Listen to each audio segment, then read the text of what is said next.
It's too late now. I remember you and me, and how careless we could be. All day and all night, we'd stay up, it felt so right. We were so young, we were so dumb. We would get drunk and then hook up. We were okay, we were alright, staying awake till the sunrise. We were in love, couldn't stop us, like a good drug, never enough. We hook up in my car, driving so far, play your guitar, you'd show me your art. Let down our guards, think with our hearts, stare at the stars, we were never apart. Drinking too young, way too much fun, out in the sun, hoping when it's gone. Took you to prom, dance to our song, dance all night long till the lights come on.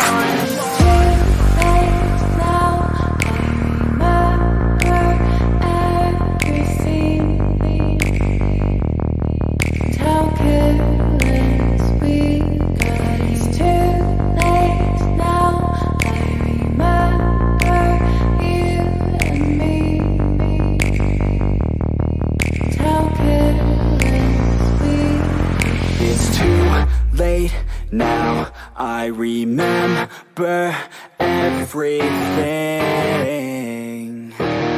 and how careless we could be, and how careless we could be, and how careless we could be.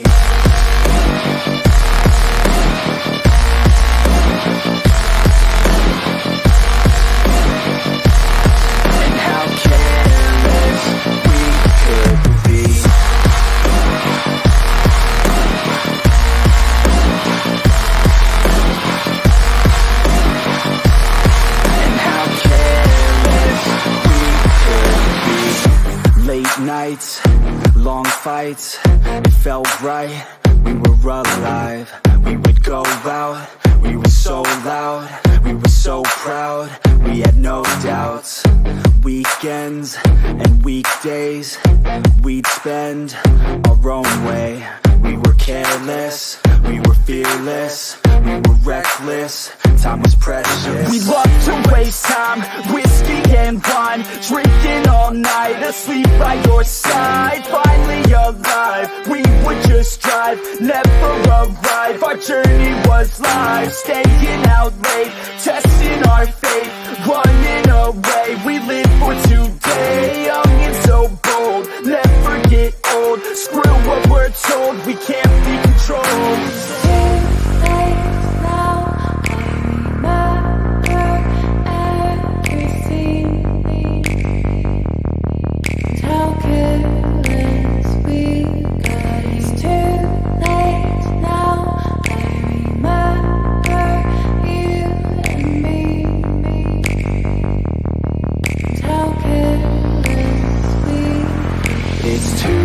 Late now, I remember everything, and how careless we could be, and how careless we could be, and how careless we could be.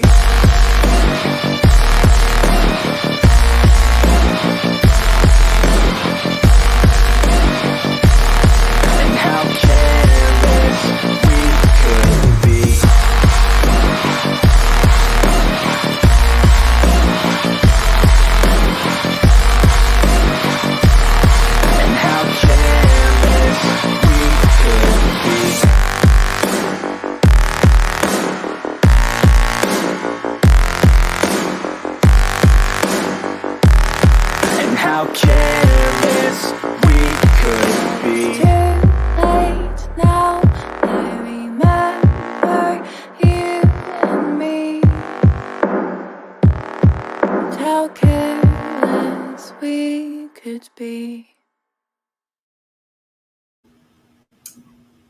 Hello, my good people.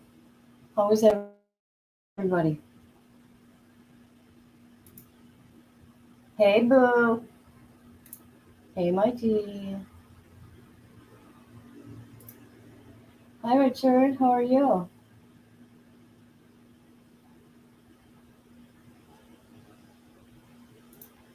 Hey, Car. How are you? So, if you guys watch me, you know I haven't really been on that much, okay? However, today I was on. Have you guys seen what this father did to those babies? That father in Ohio?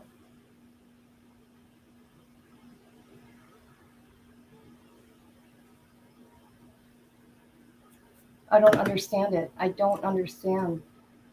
You know, I think none of us will ever understand. I mean, and the way he did it, execution style? Come on now.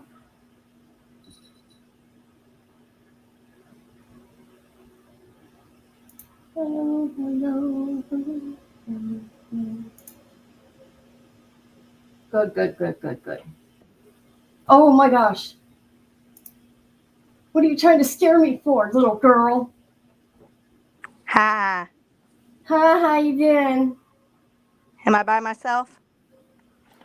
We're live, you know that, right? No, put me in the back room. Okay. Hold on. Why did that come up like that? Hold on. That was weird. Okay, you're good. You shouldn't have popped up like that.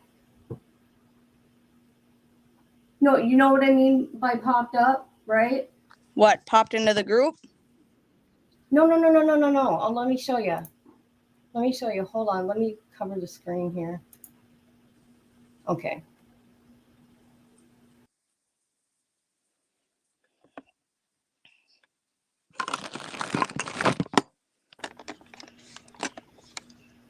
Hold on.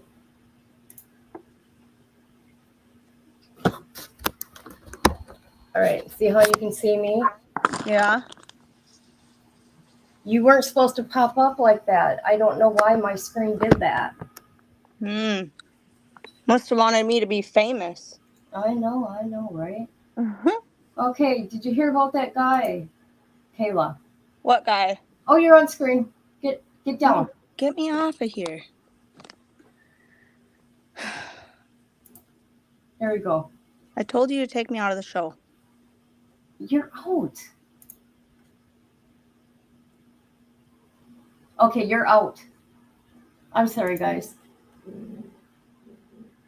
Okay, so there's this father in Ohio on Friday that there's a 3-year-old little boy, a 4-year-old, and a 7-year-old, and he shot them all execution style. One of the kids went running into the field to try to get away, and he grabbed him. And yeah.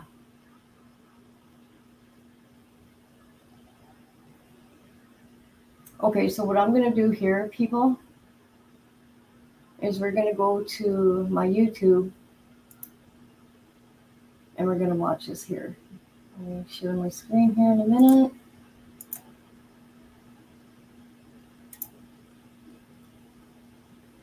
Okay, these two videos here is going to be the cops going there and then him in front of the judge.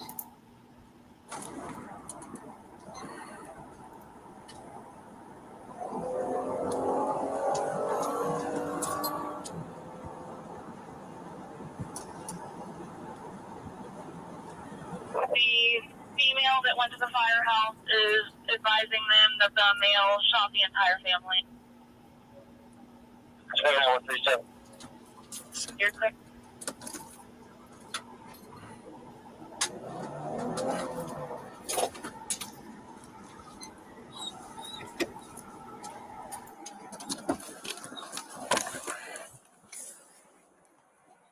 Where's he at? He said, shooter spawn the porch. Get him right here. Right here. You got him on the porch. We've asked. That's the last place we've been told. You that show he's me on your the hands porch. now! Stand up and walk towards us! Stand up now! Walk towards us! Stand up with your hands up! We got a visual in the mail. Not showing his hands, not following commands. Stand up now! I'm not showing hands for following commands. His name is Chad Doerman. Chad Doerman.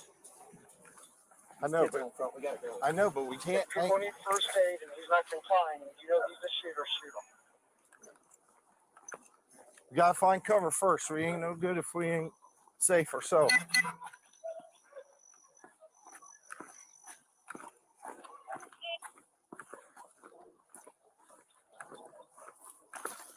Hey, no. We need to come from this side where we can see them. Don't take cover behind her. We see them. We're going to approach from this side. We got cover. Right here. 6 covered, 29 and 63 attack got.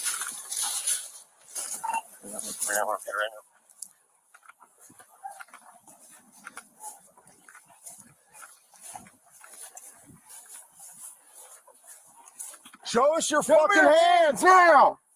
Stand up! Stand up!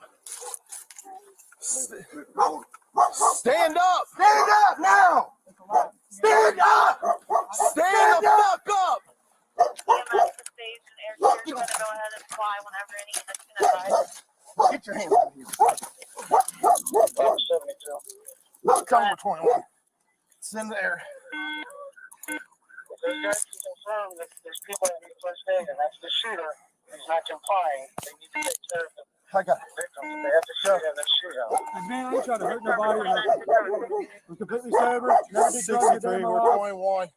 Get the EMS over here. Well, I did drugs with a foot, but I don't do drugs now. I'm sober. I'm not trying to fight you. Yowlin, 63. get your butt inside. Yowlin, get your butt inside. We on primary? Now. 29, we got 3 kids down. 3 kids down, 16 down. Yowlin. 63, we're 21. Knock Have it off. EMS respond over here. You're clear, they're being advised. Probably 34, just start a mass cast do respond. 63, do you want them to respond to the Laurel Lindale address? Where exactly do you need them? We're right in the front yard.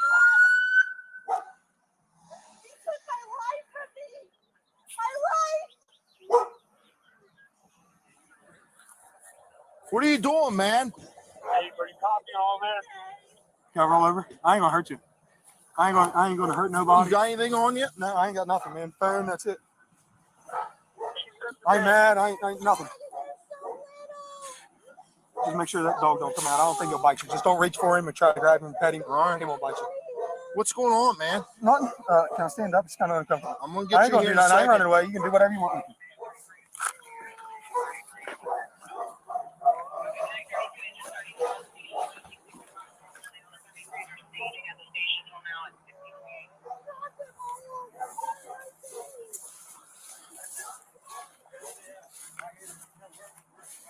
Here.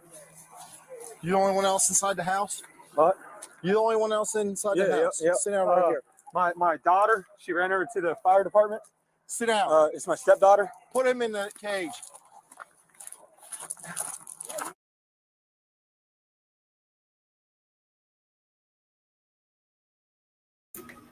Okay, that's just part of the body cam that they put out for now anyways.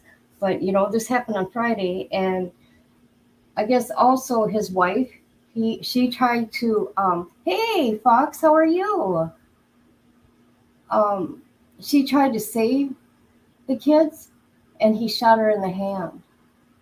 So from my understanding, he shot the little kids with a shotgun and something about a knife. Used a knife too. But he didn't hurt the little girl. I don't know if I think she's a teenager. I don't know if she escaped and ran and got help don't know. I mean, because this just happened on Friday from what I've been reading.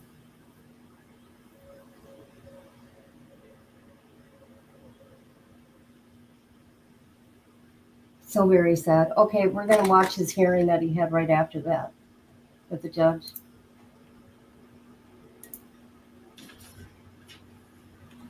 State of Iowa says Chad Doerman, 2023 CRA 1975.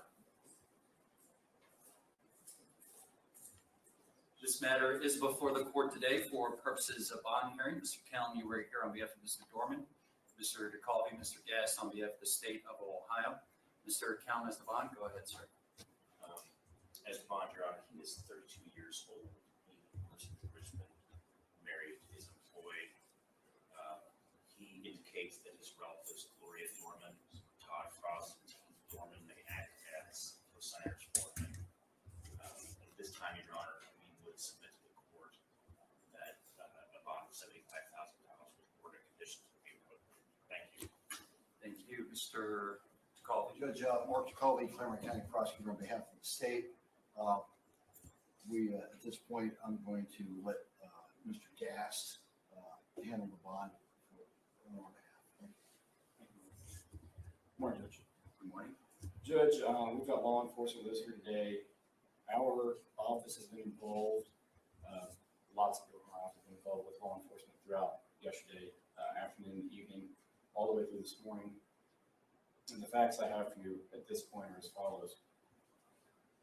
The trauma that this man has inflicted on his family, the community, law enforcement, first responders, and all of the rest of us who have any idea what's going on here is unspeakable.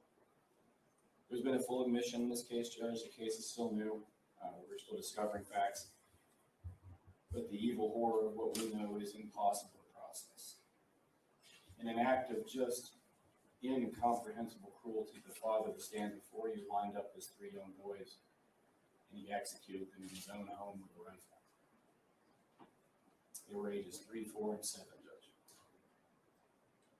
In an act of desperation to save her children, the mother at some point grabbed the gun the father was wielding to attempt to protect them.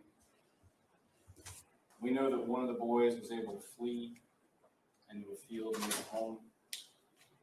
And again, we know from his admission, father hunted that boy down, drug him back to the property, and executed him in front of witnesses. The mother was shot through the hand in her attempt to protect her children. Judge, I asked the court in setting this bond to just begin to imagine their fear. This was the man that every day they woke up looking to for protection, love, guidance in all things. The man they trust more than any other person on earth. The person they rely upon to keep them safe from harm. He was their world. He was their guardian. And he executed them in cold blood. We know that from his admission. By that same admission, Judge, he has committed one of the most monstrous, craven, cowardly acts that will ever be our misfortune to see. To make things even more disturbing, Judge, this was no haphazard act. Again, by his own admission, he planned the events of this day. This did not happen on a whim. He's confessed what I believe is the worst crime, at least I hope, that I'll see in my lifetime. I hope it's the worst fact pattern that ever comes before this court. Judge, it's important for the court to know in the bond we're going to request today, for the court to understand Doerman County deputies, Monroe Township Fire and EMS, and other first responders bravely respond to the scene where they don't know what's going on. They did not know what they're facing, and they come into a scene that no one can ever no law enforcement training, no training of any kind prepares you for this. It's easy to forget that these are men and women with families, children, feelings, emotions. They're not some automaton performing a delegated function. They're people. They were required to give CPR to gunshot children, 3, 4, and 7-year-old children. They held these boys in their arms, knowing there was nothing they could do to save them. How long do those scars last? The day you wake up from that and you're healed, how do you unsee such an abomination? Bond factors this court needs to consider today are set forth in Criminal Rule 46, nature and circumstance of the crime charged, and specifically whether the defendant used or had access to a weapon, including the seriousness of the offense. It's the most serious offense that we have on the books, Judge. This is it. You can't commit a more serious offense. So the nature of the crime charged is the worst crime that can be charged. Do you have access to a weapon? Yes, obviously. The weight of the evidence against the defendant at this point, Judge, we stand here with a full admission of the defendant. That also goes to the confirmation of the defendant's identity, and witnesses on scene did see at least part of what happened. Next, the court is to consider the likelihood this person would return to court if a bond were issued. Again, this is the most heinous crime with the most severe penalty under the law to be presented to the grand jury. That alone would be a major factor in discouraging a person from availing himself to this court or any other.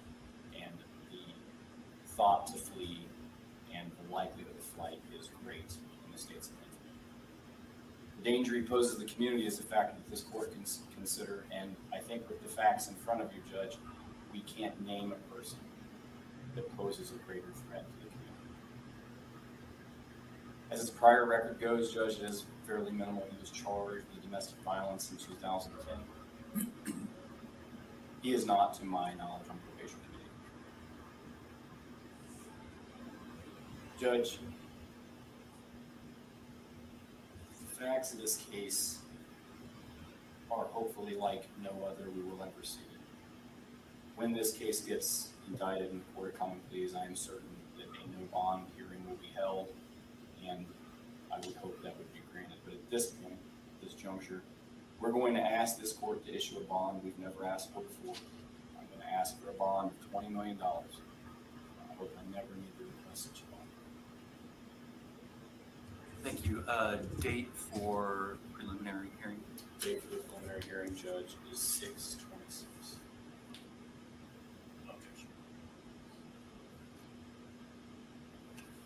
The preliminary hearing will be set for June 26th at 1 p.m.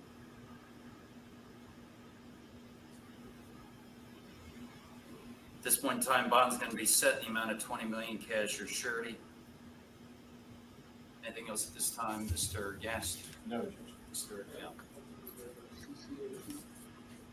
Mr. Cal, anything further? Nothing at this time. All right, thank you.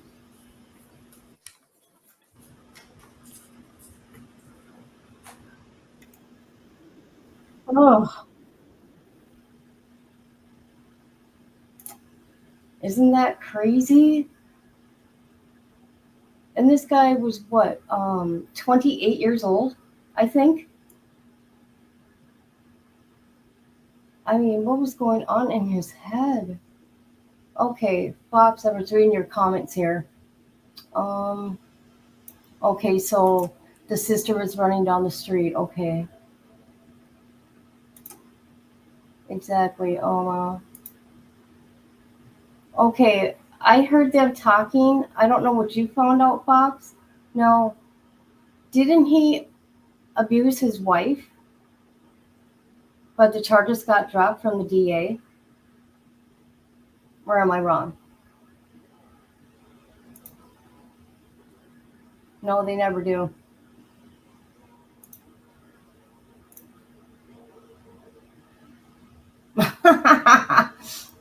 Fox, you fool.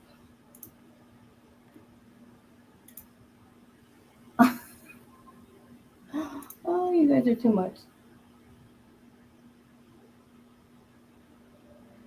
2010, he tried to choke his own daddy out and got off scot-free because his, oh, really?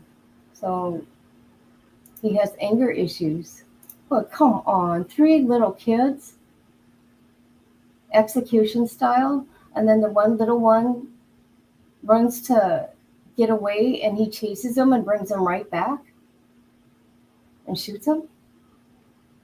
Can you imagine that? Yes, it's Father's Day. I'm trying to get caught up with these comments here.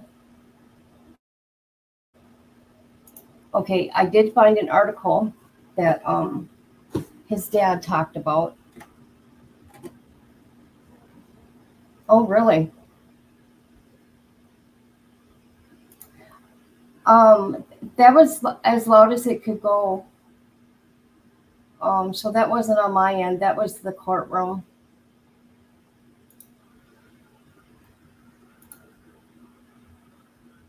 I tried to make a, I know, I don't know what he said either. He was mumbling. Nope. He already admitted to what he did, from my understanding. Why should he get a bulletproof vest when the boys didn't have that luxury? I think his dad has always been in denial. Probably always will be. Ooh, you know what? I bet you his dad, yeah, you're right, is going to hold on to some guilt. The Chad's dad. Yeah, he was born in 1991. That's young.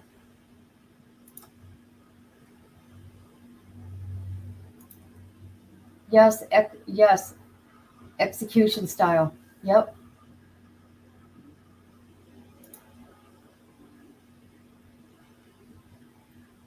Oh, I tell ya.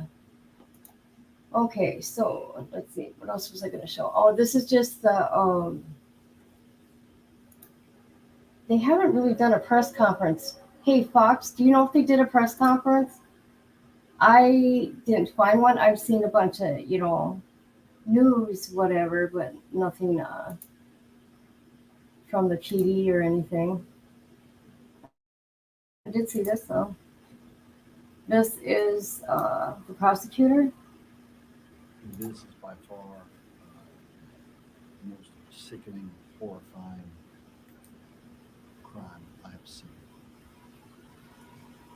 I can only imagine the terror these little boys felt and experienced as their father, the protector, was murdering.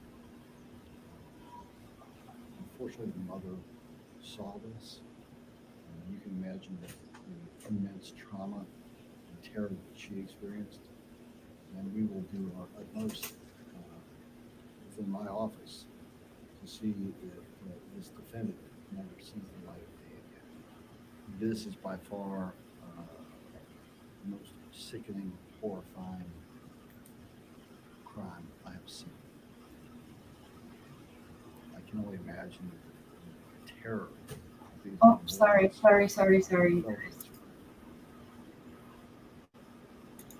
Okay, sorry.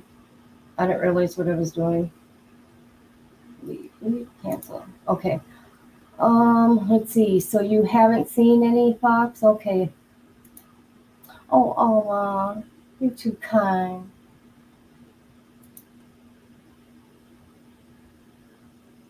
Oh my gosh. I'm so sorry.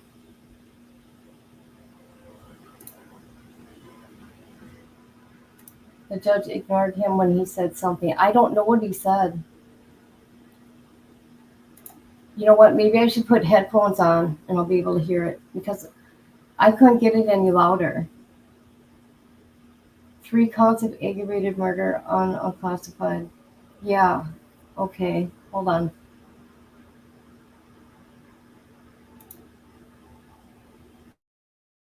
We deserve to be ignored. Good one. Both my parents are still with me. I don't know how you do it. I won't even imagine because I'd be heartbroken. They truly are my everything. Yeah. But, you know, you lost a brother, right?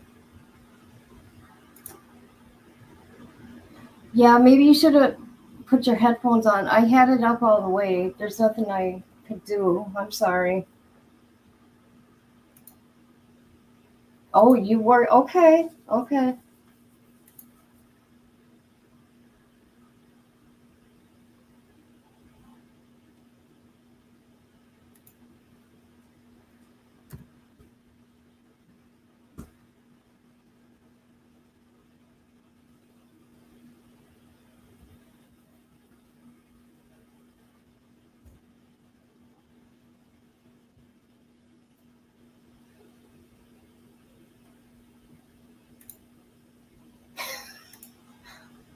Hold on, you guys.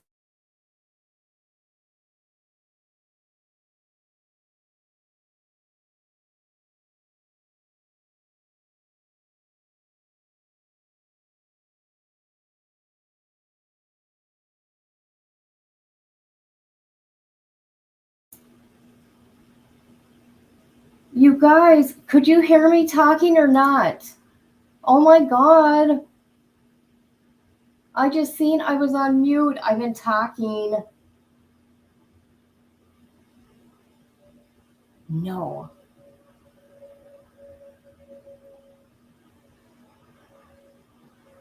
Oh my God.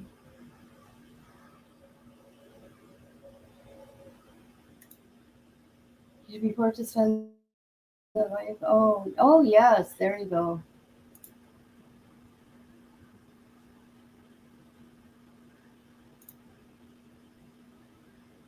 Oh, good. Okay, God.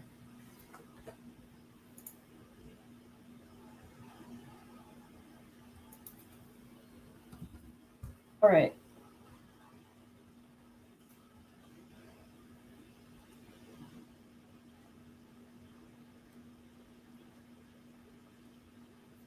I don't know how to mute all this.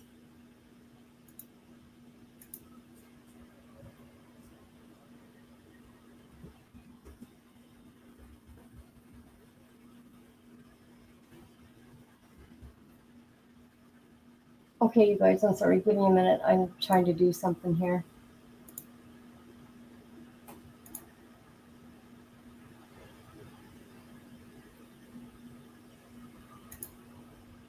Okay, there we go. There's the babies. This is the GoFundMe.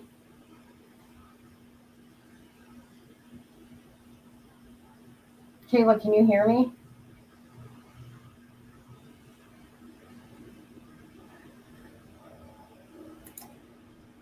Kayla, can you hear me? Yeah, I can hear you. Well, nobody can see us. Do you want to talk privately? Yeah, why don't you come to the back room quick? I am in the back room, but I'm also live too. Can people hear me? Right now they can. Bring me to the back room. Okay, you guys, give me a minute. Okay, now you're not there no more, okay?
Okay, I was having issues, people. I'm sorry. All right, let me look here. Hi, Debbie. Where you been? Okay, so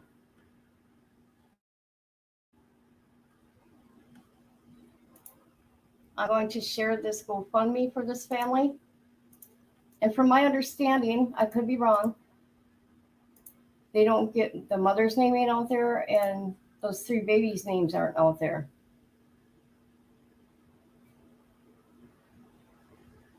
Which I think is a good thing because people on the internet get all goofy and they go contacting family. You know what I mean? Oh my God. I'm going to kick my kid's ass. But after a while, you get past it and realize there's a reason you survived. I see people digging all over on Facebook. What's wrong with Fox? Fox, are you okay? Yeah. Okay, now, his dad did talk to a news station. Not an on-camera interview, but I'll show you. Let me get this off the screen. Okay.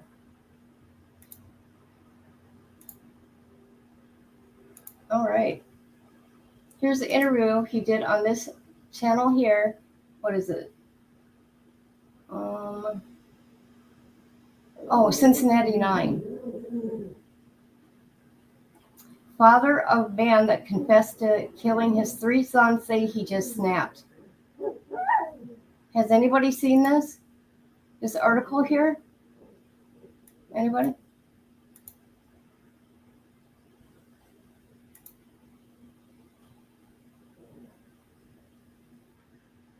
Survivor's guilt? That headline hurts.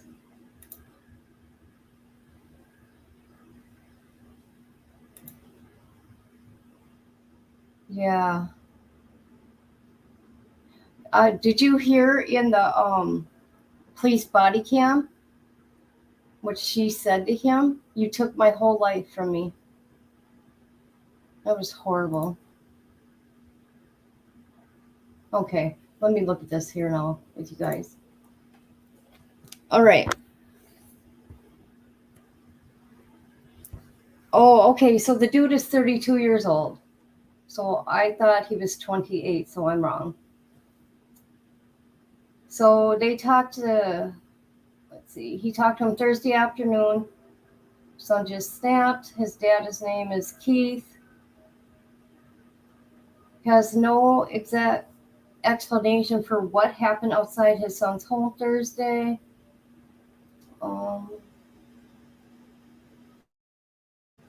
The grandfather called a triple murder just terrible. Look at that. Oh.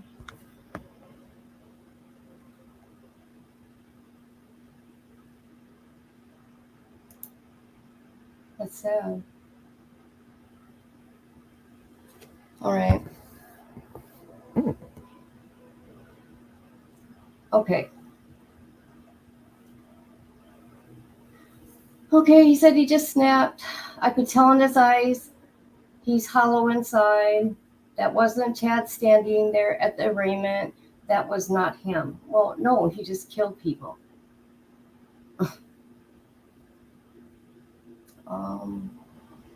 He confessed to what he did to the prosecutor. And the prosecution said the most heinous, monstrous crime. He confessed to planning and carrying out the deaths of victims involved for he did, you guys? Did you guys know that? He planned this? What?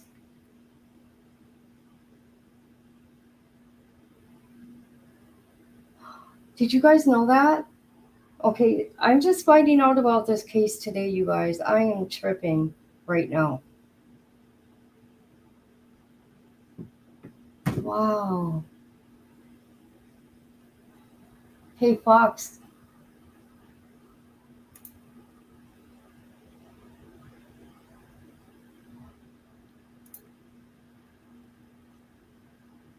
He planned this.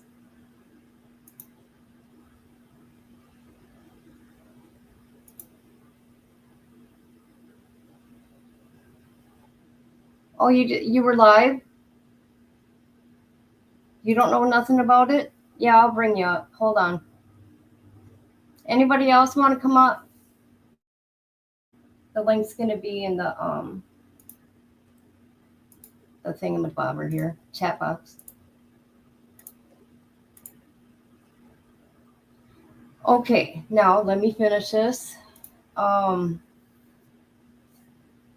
He planned this, you guys. What?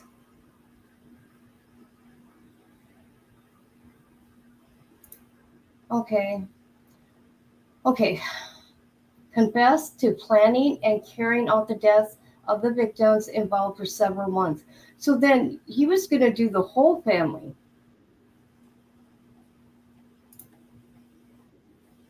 Hey, Fox. How are you, sweetness? Oh, I'm doing all right. Hi, Dippy. Both my favorite people. Hey, Dippy. Hey, honey. Oh my God, what is going on with this case? Oh, God, it's awful. I just found So, out this today. yeah. Yeah. So this dude, this tool out here, Chad Doerman, he decided that he was going to execute his three boys. Two of them got shot execution style flat out. The other one tried to run. He dragged the boy back in the house and shot him execution style with a rifle. The mother had tried to stop everything and grabbed a hold of the rifle, apparently, got shot in the hand. One of the neighbors made a 911 call, and I think the daughter actually made a 911 call too. And the daughter was actually seen running down the street screaming that her daddy was killing everyone. Oh my God, are you flipping for real? What is wrong with people? I mean, that's horrible. Can you imagine the terror in these little kids? No. You know how I try to think of these kind of things? I'm not really religious people, but I always say, God, higher power, don't let these kids face those kind of pain. You know what I mean? Nobody feels that pain. That's how I try to think of this stuff. I try to think that way. You know, the way they were killed, that's the one solace that I take is I don't think they suffered much other than having to see their siblings killed before they were actually shot themselves. But I think their death was pretty instantaneous. But can you imagine the trauma that that little girl and that her mama are going to have to live with for the rest of their lives? And there's not any amount of therapy that's ever going to take that away from them. Okay, so questions now. So you said this was planned? Yeah, apparently he had been planning it for months. And they better not even allow him to go for the insanity plea, man. I'm not sure. Do they have the death penalty in Where's this at? Ohio? Ohio. I don't know if they do or not, but they damn sure better. I'm checking right now. Oh, he'll never get out, man. Ever, ever, ever. You know what? They might as well put him with Chris Watts. But when I was covering this yesterday, no one had covered it yet. Now Michelle Walks has covered it and you're covering it. But I was shocked that when I covered it yesterday, no one had even been talking about it because, I mean, we see cases that like this, like the Gannon Stouch case, where everyone was on top of that from day one. And this guy kills all three of his kids and no one's talking about it on YouTube. I found that just crazy.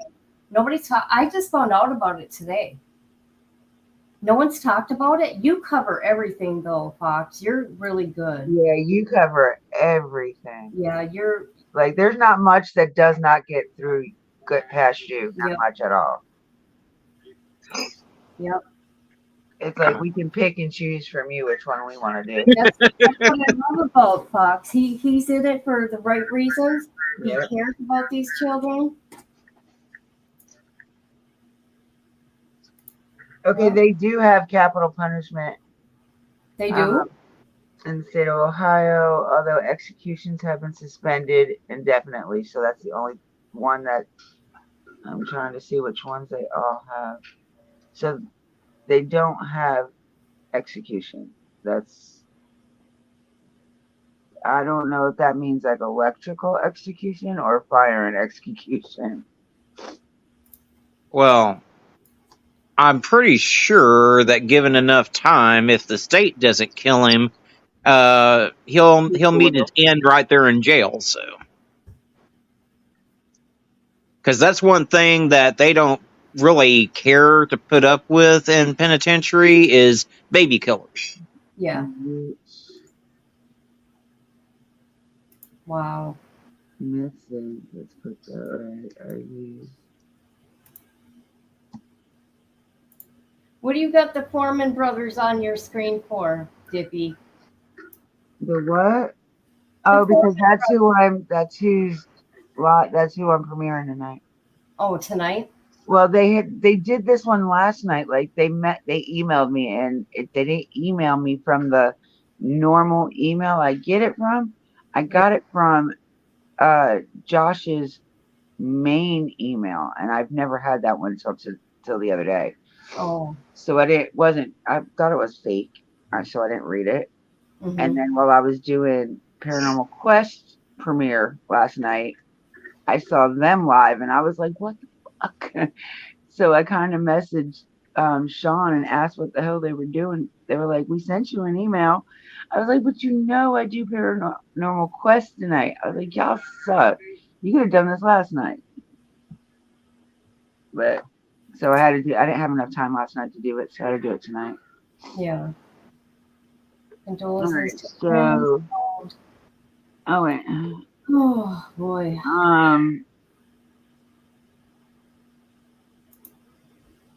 Okay, it's not.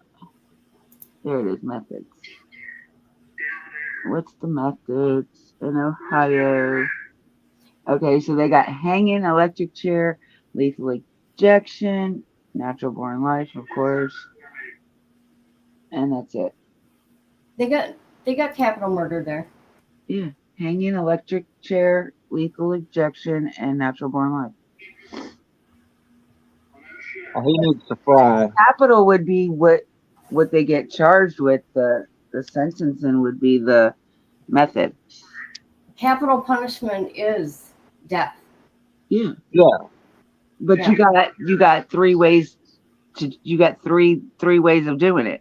Either you're going to be hung, you can get shocked, or you can get the injection. But from what I'm understanding, they're trying a lot of the pharmaceuticals do not want to make that combination anymore and supply it, I guess. So they're trying to get lethal injection out.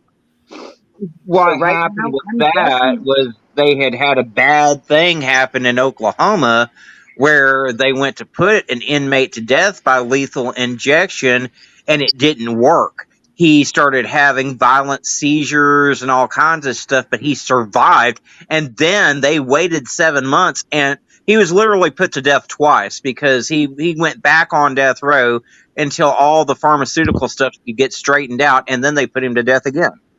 Jesus. What is that? Well, so it looks like right now all Ohio has is either you're going to spend the rest of your natural born life in jail, in prison without no parole, or you get to be hung because they said the electric chair, I think.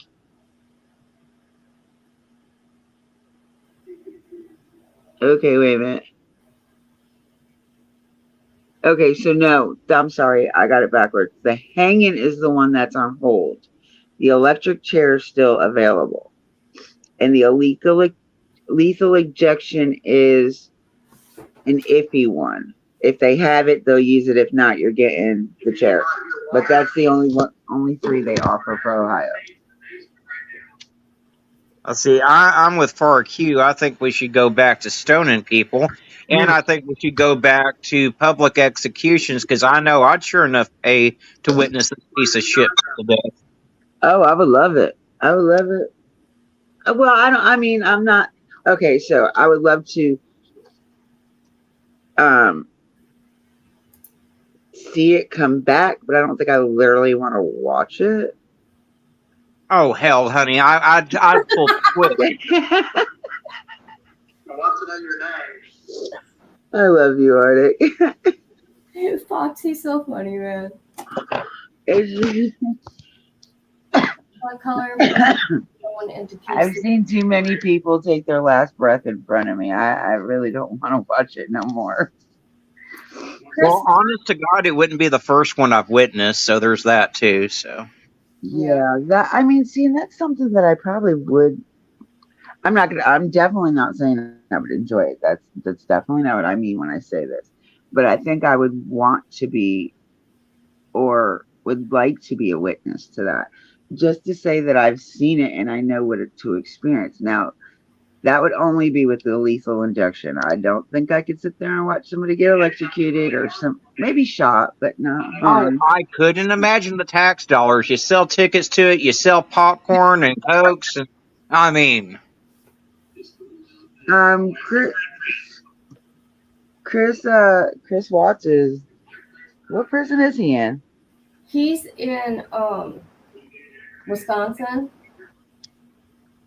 And I saw Shanann's grandmother the other day at Harris Teeter. Oh, did you? Yeah. He's in with other baby killers. So Yeah, he's not in GP. That's what people don't realize, that the people that do this to kids and SA kids, any type of harmful thing towards a kid, they do not put them in GP because it's too much of a liability. Even though, I think that they should save us the money of an execution and just let general population take care of business. I think anybody that does anything like this to a child should get the death penalty in one way or another, because why should we have to sit there and keep paying for them to be alive when the kid isn't alive no more? I don't want my tax money to go towards somebody that done some harm. Well, I used to be real torn on the death penalty. I used to be against it to a certain extent, but with the way DNA technology has come around, and you got this piece of shit who planned it for months and admitted planning it for months, I got no problems. You know what? Give me 5 minutes alone in a room with him strapped to an electric chair. I'll go over there and I'll throw the switch my damn self.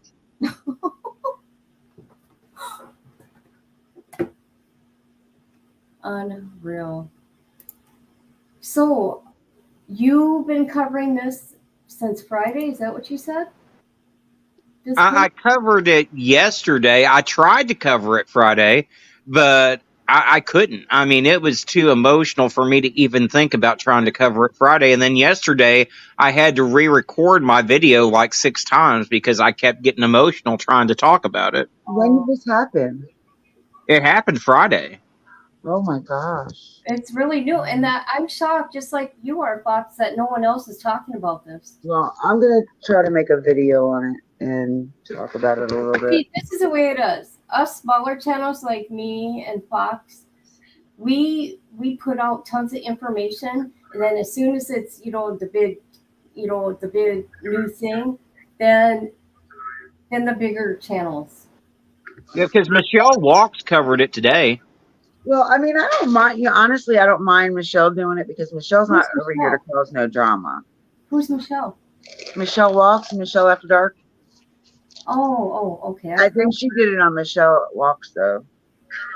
Yeah, I'm with you. Michelle's a good creator. I don't mind her covering anything like this at all. And I'm glad when some of the bigger creators pick up stuff that I cover because I am a small channel still. I mean, I've only got not even 10,000 subs yet. So, by the larger creators picking it up, it gives the victims a much larger voice than what I can give them. So. Yeah, but it depends on which bigger channel picks it up.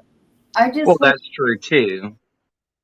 I wish because they you're would like, just. oh, I'm not even a big channel. I'm not even at 10,000 yet. Well, damn. I I wish must they be would an just ant pick compared to one. you, love, because I don't even have 500 subs yet, and I've been at it 2 years. I wish they would pick just at least one child a month. That's all I've ever asked. And I would love it. I love it that when other people To cover cover the one channel, that nobody's I mean covered. the cases. It's just some of them take the cases in a different direction than where it should be going. Yeah.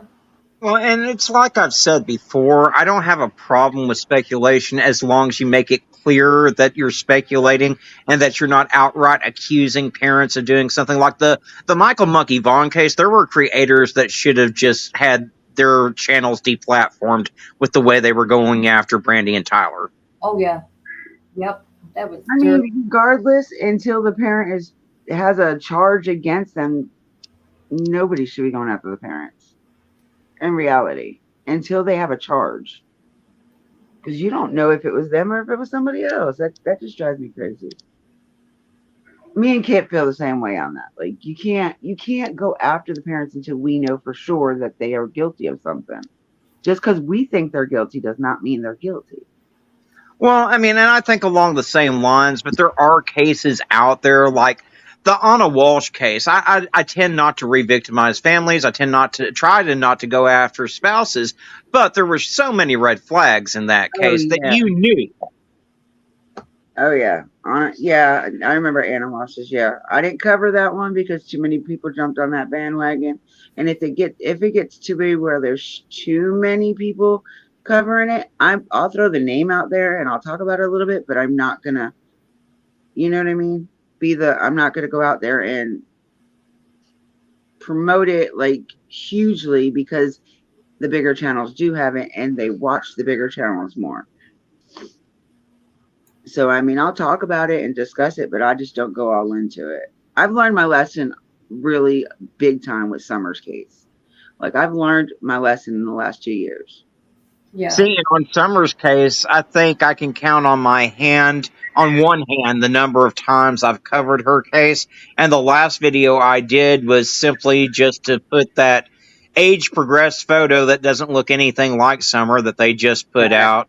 And I think they age progressed it far too much because she looks like she's 12 and not 7, but I think what they should have done with that age progression was take the boys' pictures and Dawn's pictures and then draw it from that because she looks just like her daddy. well, honestly, I think that's what they did. I think they were trying to superimpose Dawn and Candace's face, and what ended up happening is that they came up with a picture that looks more like her oldest brother than it does Summer. But yeah, yeah. But they, like you said, they did a Candace thing, and she doesn't look nothing like her mother. She looks like she fell out of Don's butt. Sorry. Like he had that kid, not her. I see a lot of kids that look just like their fathers, and I'm like, golly, who had the kid here? Yeah. Oh, my bitch is in my life. Richard, did I say right? You're from Ireland?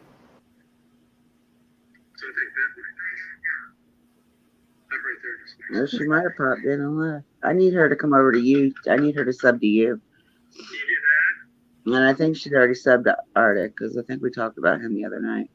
Who? Huh? Who are you My talking about? homegirl, Duck and Felonies. Oh, I'm like, yeah, I've been subbed to Arctic for a long No, time. I was talking about I was talking about Duck, and she's already subbed to Arctic. We've talked about him. I need her to come over here to sub to you. She's one of my mods too. So, Bar, you're from Australia. Oh, so cool. Is she new? Is she new? Because I've never seen her in here before.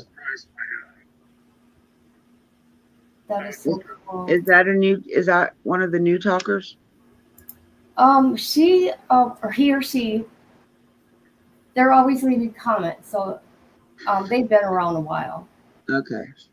I see them all the time leaving comments, and I'm grateful for that. Thank you, by the way. Doerman, Ireland. Oh, so cool.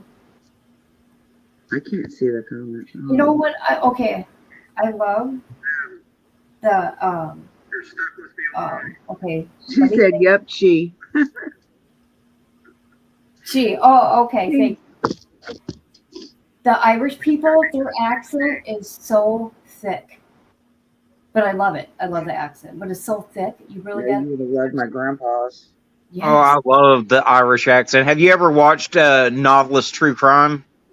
No, never heard of it. Yes. Oh my Where is gosh, he he? is amazing, and he did some of the best coverage What? on Michael Vaughn's case. He was a real support to Brandy and Tyler. Do you know what happened to him? He's been on. He did a live or a video earlier today. That's like he disappeared, and then ELP disappeared, and now ELP just popped back up. So, what's that guy's name? I never heard of Novelist True Crime. it. Are we saying it right? I thought it was like Novellis or something like that. I don't know. I can go get his link and drop it. Hold on. I just don't remember how to pronounce it. But ELP, I just stay away from that one, please. He is running all over Nana's Angels right now. Is that your friend? No. Who, Nana? Yeah. ELP, no. I have not seen or heard anything from ELP since him and Benny Keys got into it. I thought he disappeared, but it seems like he made two different channels while he was on his hiatus, and now he's back on his main channel. Nope, never heard of this person. I'll sub to him though. Okay. Who's the one Arctic was just talking about? Yep, no, he just dropped the link. He does. He's like Arctic. He does some really good coverage when he actually does it. Well, if Arctic likes some Fox, I call him Fox. It's got to be good. Arctic's my buddy. I love me some Arctic. Alma, you were what? I can't remember if it was him or Gray Hughes. I was in a chat with when I first started, and it was we were talking about, we were in a chat that was talking about summer, of course, and they were talking about, I don't know if it was him or if it was Gray, but they were talking about all the other kids that were missing. And I said, I'm with you. I'm on the cold cases, and and it was just like, I can't remember who it was. It was either Arctic or it was Gray. But they started getting like really attitudey with me, and I'm like, look, dude, I'm on your side. I'm for the cold cases. I said, I don't like these ongoing cases. They give you migraines. It may have been me because that's the whole reason, one of the main reasons why I started my channel is I got tired of it being the Summer Wells show all over YouTube when you've got a kid going missing every 40 seconds in this country and none of them could get any attention because Summer was getting everything. Yeah. And that, you know what? And I've said that over and over again too. I always say that. I'm like, Summer's not the only one that's missing. I was like, I'm grateful for everybody keeping her name in their mouth and out there and in the public, but there's other kids that deserve the attention too. Yeah. And I've said that. Oh, you can go back on a lot of my videos and see me, hear me say that.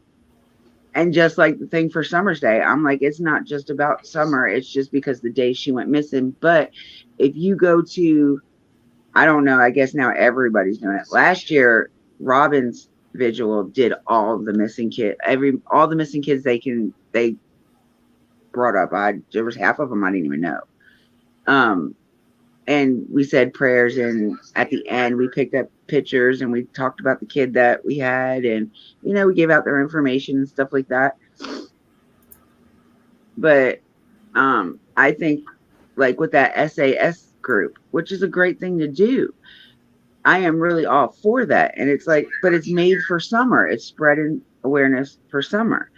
But when I talk about it, I always throw in there, don't just do it for summer. You can do it for any missing child. Exactly. And here's the deal too. I get that Summer is the money grab for a lot of these creators right now. And I'm glad that Summer's getting attention and everything. But if you're going to continue to cover the same case day after day, how hard would it be to have a slideshow going on your live, at least showing the posters of different children that are missing, and you can talk about Summer all day, but at least have their faces out there on your live? If I knew how to do that, I sure enough would do that. I don't know how to do that though.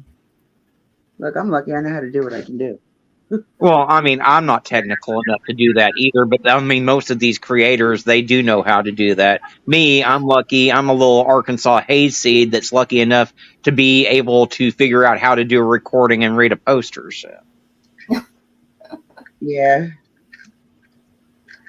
Almost got a parrot, and her parrot just shouted, "What the fuck?" Oh my god, that's too funny. Animals. I'm trying to tell I her to had a close cockatiel one time, and you go to feed that cockatiel, and he'd bite your hand every single time. So it got to the point that when he bit my hand, I'd thump him on the head and say, "Stop it, asshole." And so eventually, whenever I'd thump him on the head, he'd sit there and say, "Stop it, asshole. Stop it, asshole." Oh my god, that is too funny though.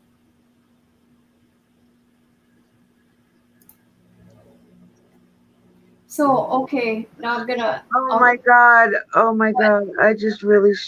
Oh. I screwed my live up. I stopped sharing the video. Are you live right now? Yes. It's almost over though. Oh, okay. There's only like 2 people in there, but it's okay.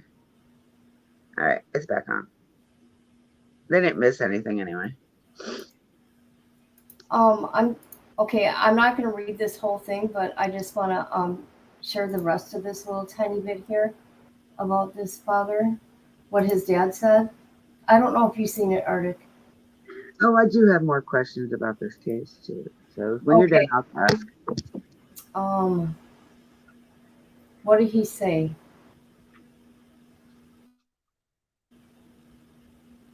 The dad is sad because Chad's dad, because he hasn't been able to speak to his son. He's not allowed to. Yeah. Yeah, well, I imagine that the 3 kids' mother's going to be real sad too, because she'll never be able to talk to her kids again. I know, right? I don't know if it was financial. I don't know if it was mental. I don't know if it was work related. I don't know. I can't talk to him. Obviously, you had nothing to do with him for a long time. Okay, so mom and dad were married still, living in the same house. Yeah. So then the dad said that too. Remember you talked about in chat, Fox, about him choking his dad.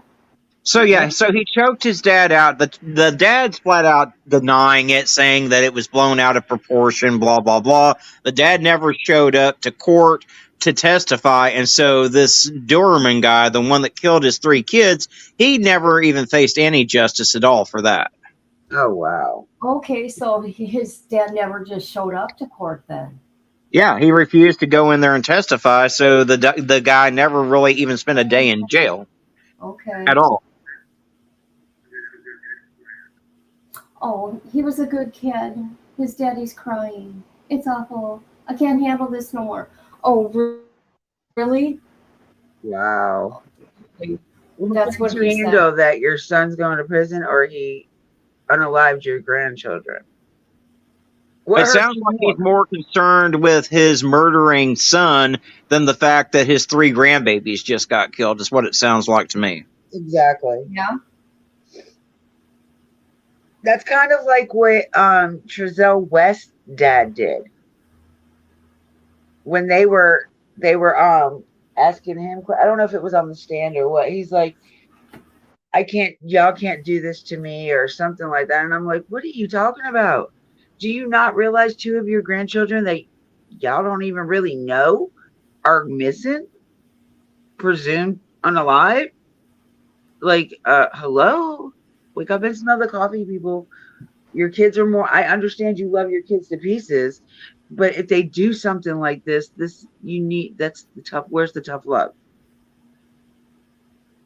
why are you on your kid's side? I don't think they cared about those babies. I don't think, because her mom didn't even know nothing about them really. She said one time she said she didn't know who they were. She never seen them. And then the next time she said she didn't really have nothing to do with them because she couldn't talk to them. But yet they said that they'd leave the kids over there with her mom. So you're telling me her mom's a foster parent that only gets Spanish speaking kids? Oh, really? Yeah. I didn't know that.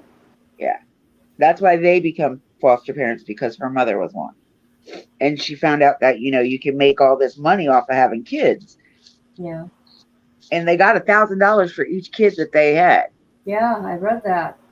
So they got $4,000 a month. And they were like, oh, we didn't need to work because we didn't work because we just got the money, and we homeschooled the kids and stuff. I'm like, yeah, oh, they homeschooled Lord. Lord. Spanish, huh? What? This is my. We're not talking about your crazy butt. This is my Latino friend. Oh my God, that lake water messed my hair up. I feel like I have a stack of hay on my head. I'm gonna see what this is about here. I think I'm gonna end this live because it keeps something's going on. 3 little boys shot dead. Deputies say they died at the hands of their own father. Chad Doerman is now in jail facing 3 aggravated murder charges. Their mom's in the hospital, shot in the hand. WCPO 9 News reporter Sean Delancey joins us live at that scene in Monroe Township. Sean, this one's a heartbreaker. Yeah, Evan, the Claremont County Sheriff's Department has now released some truly earth-shattering details about a shooting rampage here on Laurel Lindale Road that resulted in the deaths of 3 little boys. 4:15 p.m., the first 911 call reaches dispatchers. A woman screaming her babies had been shot. The female that went to the firehouse is advising them that the male shot the entire family. 3 minutes later, a second caller reports a girl running down the street, yelling her father was killing everyone. There are multiple children in the yard. Claremont County deputies arrived to find 3 young boys, ages 3, 4, and 7, shot. They say attempts to save them didn't work. Their mother was shot in the hand and taken to the hospital. When it involves children, that's terrible. Neighbors like Dan Thomas are left awestruck by the news such violence shattered their rural community's usual calm. 18-year-old Seth Trees lives a couple houses down. You see this massive police presence up here. Yeah, it's weird. It's unheard of, crazy. Tell me what it's like around here. Quiet, people mind their business. Nothing like that ever happens out here. This is a quiet country and very nice area. So to hear this, it's terrible. Deputies say when they arrived, they found Chad Doerman, the kid's father, sitting on the home steps, his boys laying in the yard. He was taken into custody and questioned by detectives. If it gets to the point where you get that mad, walk away. Don't, in no way harm your spouse or your children. Come on, just walk away. That don't take, and don't hurt nobody. Doerman is will be spending the night at the Claremont County Jail. He is expected in court tomorrow at 10 a.m. In Monroe Township, I'm Sean Delancey, WCPO 9 News. Did they say the boys were outside in the ground when they got up there? Yeah, they were laying in the front yard. That's why, if you watch the body cam, that's why there was black, because that's where the kids' bodies were. The black box on the body cam. Oh my God. 3, 4, and 7. So my question is, was he planning on taking out his whole entire family? Was the mother and daughter not supposed to make it? I don't know. I think the daughter got lucky. Yep. Because the mother had tried to stop the shooting and ended up getting her hand shot in the process. Otherwise, I think the daughter would have been in the lineup along with her brothers, is my understanding. But as far as the wife, I don't know. Apparently, there was a history of domestic abuse, so I'm not sure. Yeah, they're going to need some major This mental is health. crazy. That little girl saw her brothers being shot. And you were the one, Fox, you said that she was the one running up the road for help. You were right. Yeah. Well, I didn't doubt you. That's why I asked you. Yeah, that's what they just said in the news.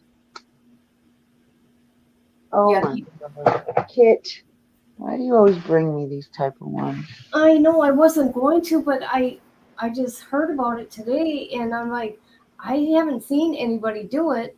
You know what I mean? Well, when I saw your, because I was getting ready to do my go live, when I saw your live, your notification popped up. And I was like, and then I went back and looked at my main feed and I saw Michelle did it. And I was like, huh. But see, Michelle has been trying to do a little bit of every, find different cases here lately. So she's not, because I think a lot of her subs, though, are getting mad at her for not constantly being on. Summer. You know, you need to message me when you go live so I know. Because you know what? I might not even be looking at my screen. You know what I mean? Because you know I've been pretty depressed the last few weeks. I know, and I'm sorry. I should have been a little bit There's a lot more. going on. And I I've can't been talk having a lot of about it. issues this.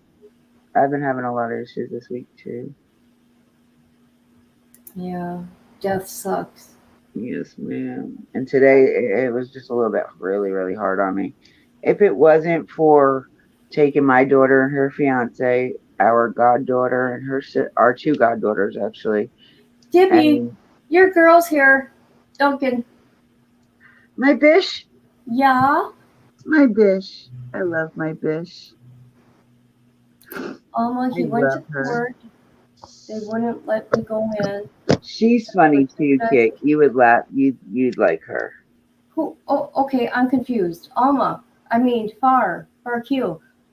Did you have a situation? Chad Doerman. Oh yeah, it was on Michelle Walks. That's right here in front of me. But Arctic. Yeah. Did you hear about that little girl? That her dad supposedly drowned her. I think it was on a boat. No, I missed that. If it happened today, I wouldn't have seen anything No, I about think it was Thursday. I think I seen it. I don't know. I was so occupied Thursday. I think it was with that little girl in Memphis that got killed by her mother and her boyfriend. That they had the Amber. Well, they didn't have an Amber Alert. They had an endangered missing child alert. The one with the feeding tube, Sequoia. That I missed a lot of stuff on Thursday because I was trying to follow that case so hard. Sequoia. What does that one sound? Oh, what a pretty name. Did they find her? There was another little boy that his mom, they were getting ready to release him, and his mom kept pushing something in his feeding tube, and they finally caught her doing it. Who's that? So it's another what was it called? Munchausen syndrome. Well, this little girl, come to find out, they found her all right, and her body was already pretty decomposed because, come to find out, they had killed her a week before she was ever reported missing. What? Yeah. Law and Crime has the Chad Doerman. 2 days ago, they put it out. What's it called? The little one that we were talking about, the three boys. Chad Doerman. Oh, yeah. Yeah, and Law and Crime has it. I'm just gonna put it in the box and see who all. I don't want to go anywhere near Law and Crime. You ain't the only one. I'm not gonna let them take me down, okay? I'll stick with my Crime Talk. Or shit, you can't even really do it Court TV. They do it too. I know, right? And even if you talk over it, even if you make a discussion, I'm like, wow, this is craziness. See, and I don't get that because I'm one of those people. I don't care. You can use my whole damn video if you want to. The whole point is getting these kids' faces out there. Look, y'all. Look. This is the one picture Ickmail has. Oh my goodness. This guy looks like he's on drugs. Who? The Chad guy. Oh. I'm sorry. Hey, you're fine. Hold on. Let me turn my camera on. Hold on. No, I gotta turn my camera on. My camera sucks on that. Hold on. You want to see the picture? See, you know what? Because, like Fox said, he had charges before. He's been arrested. He's got more than one mugshot out there. My nose is red, though. I got burnt. I'm stupid. I put baby oil on my face. All right, can you see it? Hold on, I got to come back to my screen. Yeah, that's him. Okay, that's him right there. Yeah. In the turtle suit. Yep. You cannot tell me he doesn't look like he's on some kind of drugs or something. In a lot of cases, in reality, that's what it's over. Not just mental health; it's because of drugs. I tell you that fentanyl and ice is horrible, man. Well, I mean, it is Ohio, and Ohio's got some big issues going on. I just did a video where I was talking about in the first 2 weeks of May, over 30 kids went missing in the state of Ohio. Really? Yeah. Oh God. I didn't know that. Right. Oh, don't do it. Don't do it. Are you telling me? Yes, don't do it. I know, right? I'm not going to. I'm just putting his picture up there. I know they're stupid. Igmail's thumbnail is the best picture I've seen because you can really see him in that picture. Like, he just looks like he's tiny. This must be the. See, and I He is a refuse little to guy, even man. put him in my thumbnail because to me, I don't want to give him publicity. I want those children's faces to be burned in everyone's mind. So those kids were my thumbnail. Yep. I would do that too. Yeah. I wouldn't. Yeah, if anything, it would be the mom, not the dad. Oh, he's crying when they set his bond at $20 million. Are you kidding me? Yeah. 15% of that is what? Or 10%? Like, why would you even give him a bond? Even Well, if it's that now, high? in fairness, that is the highest bond that they've ever issued in that county. So, yeah, I was proud of them for issuing such a high bond What for him. county was it in? Oh gosh, you would ask me that. I don't have it in front of me. He's like, you would do What was that, it? wouldn't you? What's the name? What county? Oh, it says right It's there on in the paperwork, Claremont County. Claremont County. Claremont. I wonder where that's at. I know where Hamilton is. Oh, damn, it does say 3 young boys unalived in Claremont County. Jesus Christmas. Yeah. But so he admitted it. Do you think there's going to be a trial, you guys? Oh, yeah. Well, yeah, there'll be a There's going to trial. be some type of trial. Because I guarantee you, how much you want to make a bet right now that he's going to go for the insanity plea?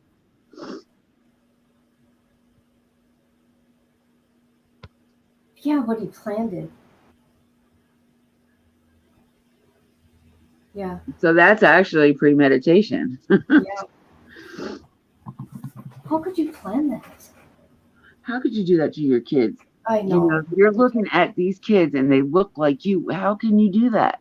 How can you do that to your own blood? I don't know. I'll never It understand. doesn't make any sense, man. Des Plaines. Oh, that's where it's at. Des Plaines. I thought they were. Never mind. Heather, you need to go to sleep. Because you didn't hear anything like I'm hearing voices, this and that from him. Oh, when he was laying on the ground, he's like, I ain't gonna do nothing. But they're gonna send him for evaluation, so just wait. It's gonna come out with some crazy crap. Watch, guarantee you. Don't they all? That's true. You never know. I mean, look at Letitia. Yeah, we got about. It only took her 2 years. Before the West go back to court. And Lori, next month. Yeah, when's hers? Hers is at the end of the month, isn't it? Yes, July 30th. Yes, the West go back on the 13th. And I cannot wait They have they got to come. The West still got to get them 2 mistrial counts worked out. Maybe his I've one been has something. trying to keep up with that to find out what's going on. If they're gonna try, if they're gonna just let it go, or if they're gonna retry them for them too. Because them two Either are way, there. they're going away for the rest of their lives too. So Yeah. So we got guilty on Letitia, the West, Lori. We got guilty on a few other trials that had nothing to do with the Look kids. at Oma. She's so funny. Send T my regards. You know what? I did start writing her a letter. It's about 3 pages. And tell T I'm Mexican. I'll say, hey, I met a Maria. Yeah, I met a. I asked her in the letter where she got the different names from. You know what I should say? If I write her back, I should say, hey, I met a relative of Maria's. Her Did name is Alma. Has she wrote you since she Yes, got she did. convicted? Yeah, she sure did. Oh man. You gotta send that to me Yep, so I I knew can see it. it. Like clockwork. I knew it. She wrote it the day that she got she wrote it the day she got sentenced. Look, tomorrow. Do you gotta watch the baby? Me? Yeah. Yeah, later on. Okay, so tomorrow morning when you get up, because I know my time is different than yours. Yeah. So when you get up and you get your coffee or your Mountain Dew or whatever the hell it is you drink that early in the morning, and you get your brain a little bit functioning, call me. I will. I want to know what's going on in that letter. You can just read it to me. Oh, she pretty much is apologizing for what she put me through.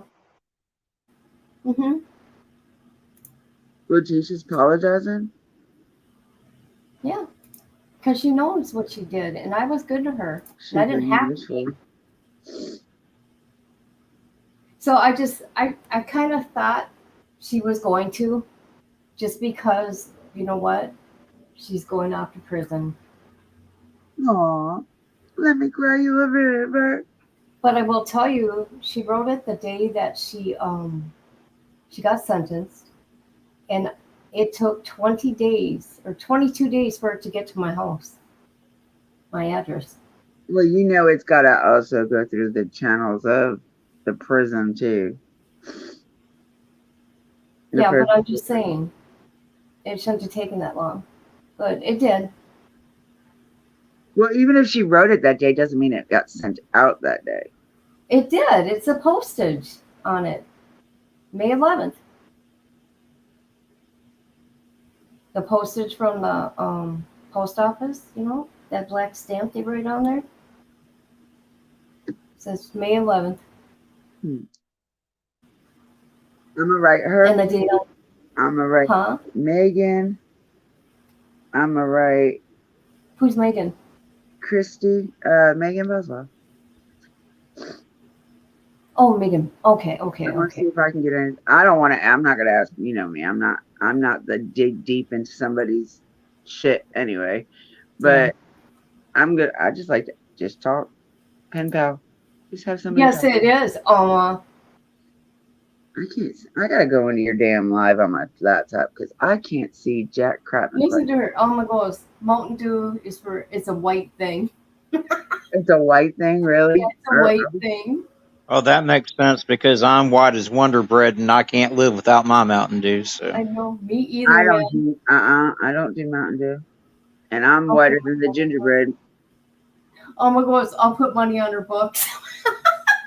well, I send my regards to T because I feel bad. I was going to go to Adam and Eve and get her a going away present. I was going to get her an oranges with a new black dildo, and I completely forgot all about it. So. Oh my God. That's my show. I love that damn show, Arctic. I was watching that the other morning when I was babysitting. And then my niece got up and I was like, whoop, don't change it. Mexican Coca-Cola is a Mexican thing. Oh. That's me. Well, I'm not Mexican, but I was raised with Puerto Ricans, so. Were you? Yeah. My But cousins in are my town where I grew up half at, Mexican. there was more Puerto Ricans than anything in my town. But I drink either regular Coca-Cola or regular Pepsi. I don't drink no flavors, no nothing. It has to be regular. Uh-oh, almost on one tonight. She is. When did you make her a mod? She is a mod. What are you talking I about? said when? When? Oh, long time ago. Well, that shows you how much you let me know you're going live. You know what? You talk about I gotta message you. You gotta send me it too. I was not thinking. West Hollywood, California, or Hollywood, Florida? West Hollywood has a lot of sex shops. Oh, I bet they do. But it depends on which one she's talking about. There's Hollywood, California, and a Hollywood, Florida. She's in Cali. Oh no! I love you being a mod. You're cool. I was just wondering when she did it because this is the first night I've seen. No, you she'll speak. never use it. She already told me that. I go, I don't care. You're one Well, of my that just basically it saves you from any mod picking on you and trying to kick you out. Oh, California. Okay. The only part of California I've ever been to is Naples. I mean, You know not where else Naples, has a lot of sex Naples. shops, and that's Washington, D.C. Yet Bill Clinton couldn't find anything better to use than a damn cigar on Monica Lewinsky. So I don't know. A what? Say it all over again, Arctic, because that was. Oh my God. You know where else has a lot of sex shops? Washington, D.C. has a lot of sex shops. And back when Clinton was in office, he couldn't find anything better to use on Monica Lewinsky than a goddamn cigar. Oh, God. Because, Bill Clinton, that man. I smoked but never inhaled, man. Yeah, and come on now. He sounds like he's taking a hit off a joint. It's like, first off, let me say, Hillary, I feel your pain. I swear just I had sexual relations with that woman. She got down on her knees and had sex with me. I mean, He does sound like him. Monica went to drop her dress off at the dry cleaners the other day, and the dry cleaner was like, "Thank you, ma'am. Come again." And she's like, "No, you nosy bitch. It's mustard this time." Oh my God. Oh my God. Hey. I'm sorry, Eva. I didn't mean to do that, baby. I'm sorry. Oh God, Arctic. But you really done changed my thought process right now. Hey, Fox, when you went to Florida, did you have a good time? Yeah. I mean, it was mostly business, but we did manage to spend some time at the beach and stuff while we were there. Oh, good. You said you were in Miami, right? Yeah. All right. Okay, so we never really got to the part of what part of Miami, because Miami's a pretty big place and it's got sections. So you got Lake Aventura, you got South Beach, you got Miami Beach, you got. We were staying on Bricknell Avenue, and I think that was right next. It was by one of the beaches. I can't remember which freaking beach it was, but it was within walking distance to the beach. So Miami has a lot of nude beaches too. Someday I'm going to go on vacation. Don't know when, but I will. One of these days you'll leave your state. Maybe. Maybe. Well, see, Maisie's supposed to be coming over this fall, so we were trying to make a thing where we can go and visit all of the people that we show it. And yeah, you're going to see some. I used to work in Miami, Alma. I used to work at the Aventura Mall when I lived in Hollywood. I was about to say Hawaii. I refused to drive there, though. I would not drive. I took an Uber every place I went because I wasn't driving in that madness. I like the city buses. I'm bad. I don't know. People make fun of me because I like the bus. Like even Greyhound, I love the bus. Oh, girl, you could not pay me enough money to ride a Greyhound with all the people going missing from the Greyhound bus lines right now. Oh, really? Well, I guess they just don't like me or something because is there a lot of people going missing? Always rode the bus. Yeah, within the last 5 months, I've covered no less than 10 people that disappeared from Greyhound buses. No. Well, see, I stay to myself too, or I find the nearest pothead, and And then you're good. I'm good.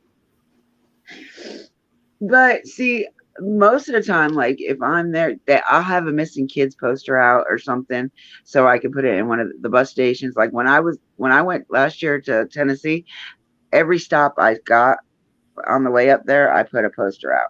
Every stop on the way back, I put a poster out. But she was the only one I had posters for. I've got to make some posters of other ones. I've See, got. that's me. Like to this day, I have a Monkey Vaughn flyer on the back of my truck. Do you still? I feel so horrible That's because nice. other than like knowing what happened to him when he first went missing, I didn't cover him. I didn't. And Brandy was supposed to come to my chat because she's friends with Trixie Star. I don't know if you know who she is. Oh, I know who Trixie is. So me and Trixie became close in the beginning, and she was supposed to have Brandy come over to my chat one night, but I don't know what had happened. Never showed up, and so I was like, other than talking about him here and there, I feel really bad. I never covered his case, ever. Like I don't know. I just felt some type of way. I was like, well, damn, I'm not a big channel, but I still can get you out there and put you out there. People do watch me See, occasionally. and I was just really starting my channel when his case happened. Um, and he was one of the first cases that I covered on my channel. Mine was Shania Davis. But see that the only reason why I did her first is because she's from my hometown, or what happened to her basically happened in my not hometown, but where I live. And and I was a searcher for her with her. I searched for her. So that was my first one. Even though it happened back in 2009, I believe, I still wanted to keep that on my page because that's something I always think about that little girl. And now with Kamari Holland, her story is like a mirror image to Shania Davis's, like down to a T. Like they're both mixed, both mothers did what they did. It's crazy, crazy. You did Kamari, didn't you, Art? Oh yeah, yeah. You did. He's done everybody. See, and if you know Kamari, you go back and look at Kamari's and go back and then go look at Shania Davis. Everything is almost identical. Oh, I got a The question. only difference is that I think it was like maybe a week or two that Shania was missing when they finally found her. Holland was within like 24 hours. That's the only difference. And Shania was found in the Deer Caucus graveyard, and Kamari was in a house. So, Fox, what do you know about Michael Vaughn's case? Since we're talking about him, we brought him up. Say what? Why isn't she being charged with his disappearance or not notifying death? Sarah Wondra. I do not know. I do not know why that charge was dropped. Okay, so my thought on that one though is that I think there's something more that they're trying to hold out for with her. Because they didn't let her husband go, just her. So I think they're trying to get something else on her that will stick. Because that not notifying, that's not going to give her they're not going to convict her for life on that. She might get 30 years, 30, 40 years tops on that. So I think they're trying to hold out and find, with something more to hold her, so that way they can hold her in there and possibly keep her there for life. So I think that's why that happened. I can say that law enforcement knows a whole lot more than what they're letting go public right now. That's what I can say. Yeah, they're the guy over that Fry, is that his name? Captain Fry or something like that. Yeah, yeah. he's a really good guy. Like, he's a good cop. Like, I think, yeah. Yeah, I believe they have a lot more than what they're telling people. It's just weird, like, if you think about it, him and Summer went missing like a month apart, right? What? Shania Twain went missing. That's what it sounded like you said. It did. It sounded like you said Shania Twain. No, Shania Davis, baby. But what was I saying? See, Alma? Michael and Summer went missing about a month apart. So they went missing about the same time. And in the beginning, both of their cases were the same. Like, no evidence of what the hell happened to them. Right? True. And now look, they've got so much going with Michaels, and we're still back at zero with Summers. See, and I don't understand how TBI and the FBI have not stepped in and said, "Hey, we're taking over this case." Well, TBI is actively involved, and I can guarantee you they know a whole lot more than what we know right now. Oh, yeah, of course.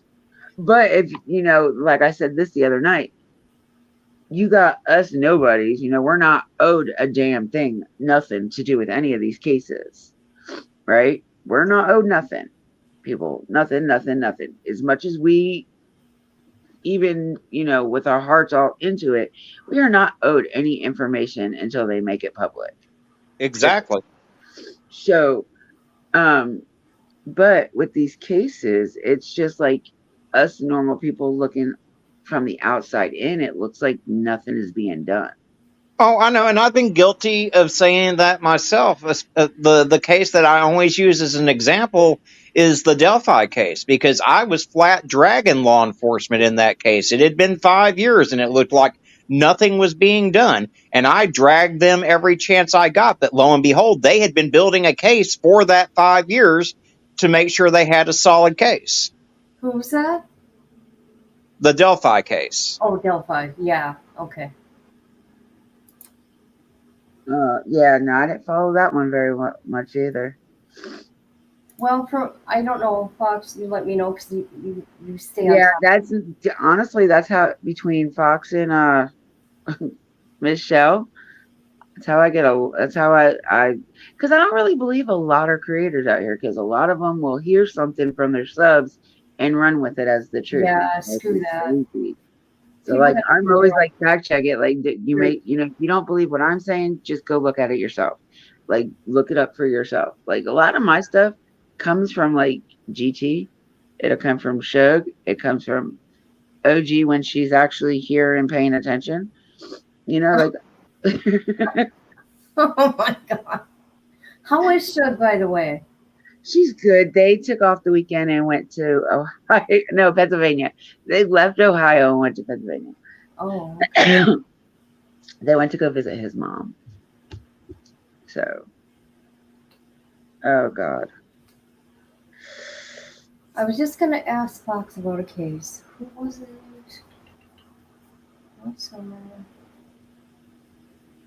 All right now, Alma. It's a case I don't know. make us all hungry. I can't off the top of my head now. Okay. And it is almost 12:30 my time, and I really don't need to be eating. Oh, that's right. You're an hour ahead of me. Yes. It is. And I'm hot, and I know it's not hot in this damn house, and I am burning up. Why? You said? I'm burnt. I've been on. I was on the boat from like 11:30 this morning to like 6 this evening. Really? Yeah. I was out at the lake all day myself, and pasty white Irish boy out in the sun all day. That's not a good combination. That's what I was about to say. Casper's twin sister was out on the boat. Baby oil, that doesn't work very well. So yeah, I'm burnt. Like, my goddaughter's like, Aunt Heather, quit putting so much baby oil on. I said, it's not enough. I'm not getting red. Then I go back and put some more over. Like, I used about a whole bottle on my front side, and I tried to get like my back, but I didn't want nobody touching me. so I wouldn't let nobody get my areas. So I got like my shoulders burnt, my whole front side, my face, my my thighs, the top part of my thighs on my legs are all because I was just sitting there on the boat, closed my eyes and leaned back, and then I fell out of the chair. The chair broke while I was sitting in it, y'all. So for Q, you're in Australia and it's 2:15 p.m. Monday afternoon. I thought she was in Ireland. No, Richard. Oh, is in Ireland. That's crazy. The time difference. yeah. Here I bet you about an hour, 2 hours. Oh, that's right. You're ahead of me an hour. Yeah. Oh, Yeah, they are trying to stop that though, right? You know that, right? Me nuts. What was that case? They're trying to take away our what is it called? Daylight savings time. They are? Yep. Well, you know, Arizona and Hawaii are the only two states in the United States that do not change their time zone. Yeah, Arizona, I know that. I think they don't fall back, but they do spring ahead. I don't know if they could keep it like it is right now, I'd be happy as can be because I like having the extra daylight and stuff. So Good night, my G. Thank you for being here. Nice to Love see you, you. G. I'll talk. He messages us every morning first thing. I Aw. think as soon as he wakes up, and like he just grabs his phone and says, "Good morning, everybody. Hope you have a beautiful day." I can't add you to Mod Chat because you don't stay on Facebook or Messenger. Nope, I don't. So it's hard. Okay, it's winter in Australia right now. Yuck. It's what? We had a horrible winter this year. Ugh, we had no winter this year. Hey, let me tell you, 45 below with windshield. It was horrible. It was horrid. It was snowing up until April. I would love it. That's how it is in New York. I miss it there. I miss the 40. yeah. Checking convictions lives where you live too, Kit. And I'm telling you, she was telling me about the snow and all that. I was like, well, you just keep all that. Don't you send it my way. Yep, I Where are know. you at? Arctic, where are you at? I'm in Arkansas. Oh. Oh. I don't tell anybody where I'm from, though. I mean, publicly on The a state is stream. the state isn't an issue. It's just don't tell your address. No. Yeah, that sucks because you don't even tell us the ones that mod for you. Nope. I know where she's Although at. I know where she's at because I have her phone number. You know what I mean? I'm not going to say it on a panel. No. I have her phone number, so I I'm know also where she is. I'm on the Midwest. Okay. I mean, I'm not real secretive. My public Facebook is my personal Facebook. I've got so many of my subs personally friended me on my Facebook. It's not even funny. So if someone really wanted to find me, they could. I'm on your Facebook. You just Yeah. don't. It's under my personal name though. But it'll have my first name and then under it in parentheses it says Dippy. So I'm the only Dippy. So I'm hoping that if anybody happens to see it. I know who you are. I mean, I did start getting smart though. Like when I post pictures of my car, I have started blurring out my tag number so people can't. Oh my God. They got your tag number on your vehicle? Well, because I'm a car guy and I'm Oh. constantly posting pictures of my cars. And one of my friends was like, the more your channel grows, the more it becomes important that you start blurring that shit out. Right. So, yeah. See, I wish I could tell people where I live, you know what I mean? But no. People are evil on here. I mean, When I started my channel, I was like, shit, I'll be doing good if I ever have 3,000 subscribers. I was like, I'll be doing good to catch up with, I don't know. I forget who it was at the time, but they had like 3,000 subs. I was like, I'll be doing good if I catch up with them. I never in my wildest dreams thought I would have close to 10,000 subscribers. You've only been, what, for a year? You've only been on the channel a year. February of 20, yeah, February of last year. Yeah, in a year, dude. That's So, good. yeah, you're exactly. I'm exactly a year more than you, Arctic, because I started February of 2021.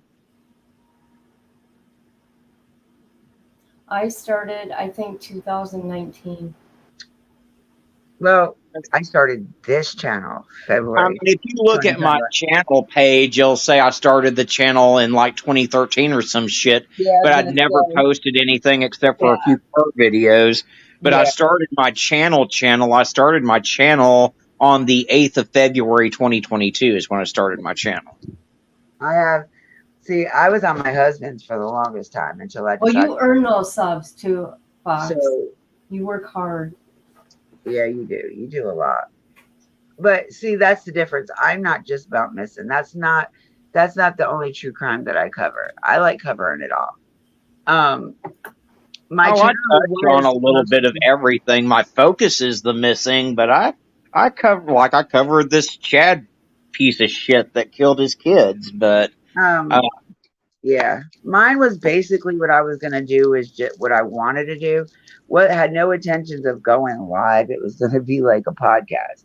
So what I wanted to really do was just go and go over solved and conviction cases and put them out because some of them people haven't had on their channels for years, so Yeah. they don't know the story behind it. So I just like to bring the cold cases out. It wasn't. I had no. I really had no intentions of doing. and I don't cover a lot of cold cases. I try to do at least one or two on Wednesdays because I do my cold case vanished and missing podcast on Wednesdays. But there's so many people going missing every day. It's hard to go back and cover those cold cases too. Oh, my So, Aussie friend's here. Hi, sweetheart. How are you? I don't see her. Where is he? Animals here. My sweetheart. I don't see her. She's here. See? There she is. I see you say my Aussie, but I don't see her. I got it. I put her comment up on the screen. Oh, there it is. Yep. This She is Kit. brought up a new case. I think that case is from where she lives, of this mother that I found pretty interesting tonight. She was live tonight. So you should check out her channel. Here, let me put the link in. I've got a lot of mountains here. That was an interesting case she was talking about. I really hate North Carolina. Why? I don't like. I'm from New York, so Oh, that's right. Between New York and Florida, my whole life, so like either one is big cities, but there is country in New York. It's just I wasn't from the country. I didn't know nothing about the country till I moved to North Carolina.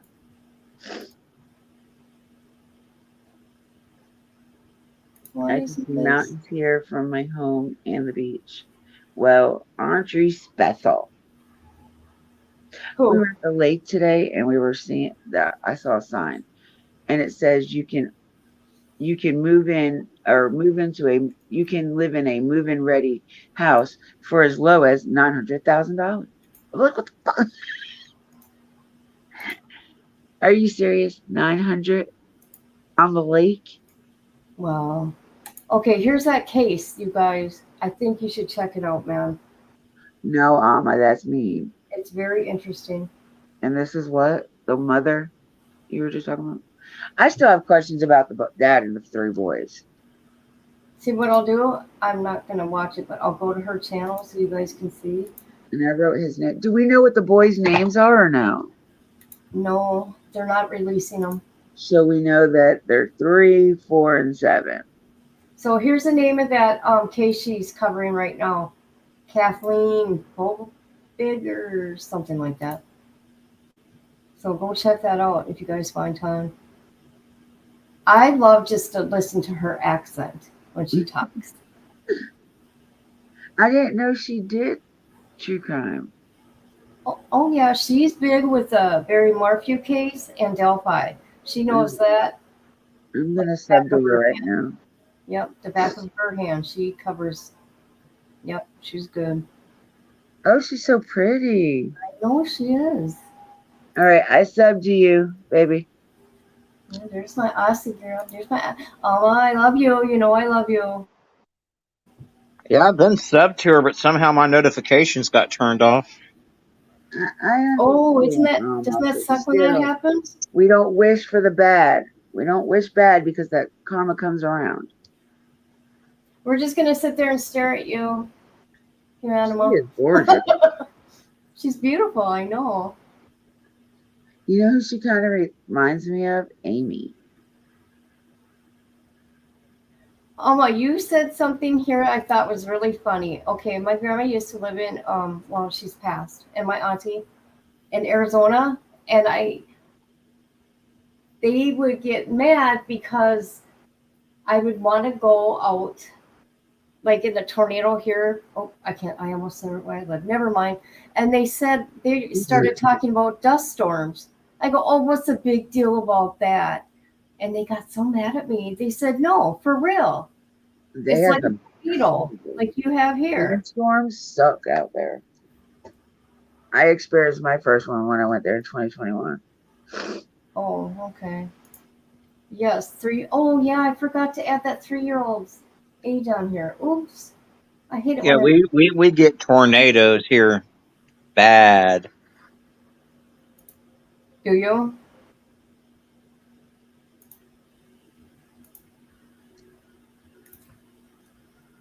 I'm like the goofy person. I'll go walk out after the tornado sirens go off. I'm like, So what? I want to see what's going on. he just snapped.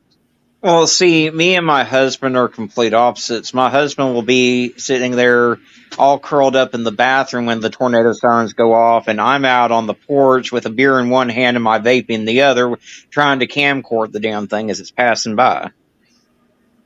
Oh, funny.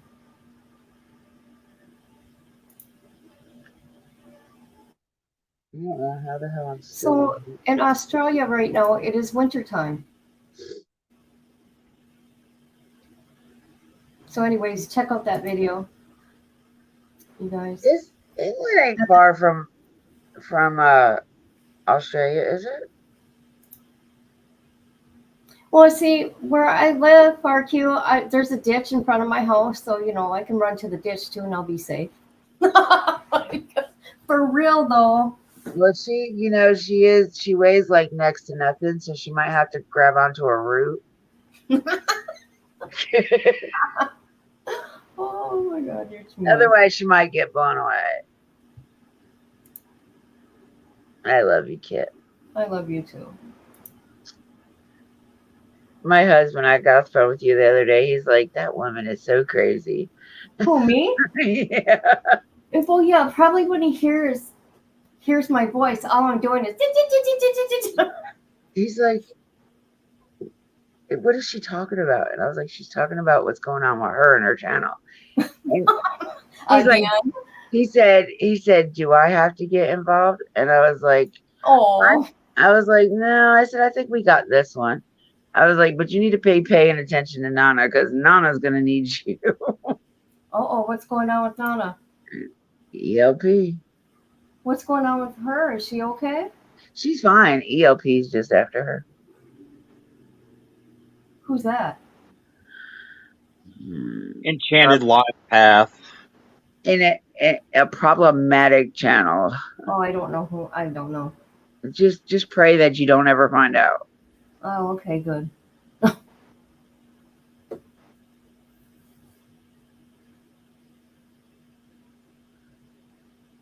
Oh my God. How do you know? Alma, how do you know? My forehead hurts. That ditch might. You never know.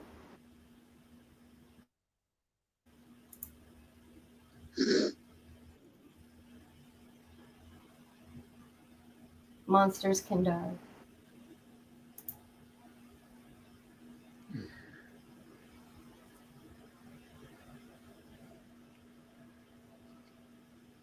Oh, know, there was a case. Hopefully, I'll think about it later. That Arctic. I was going to ask Fox about. Shoot.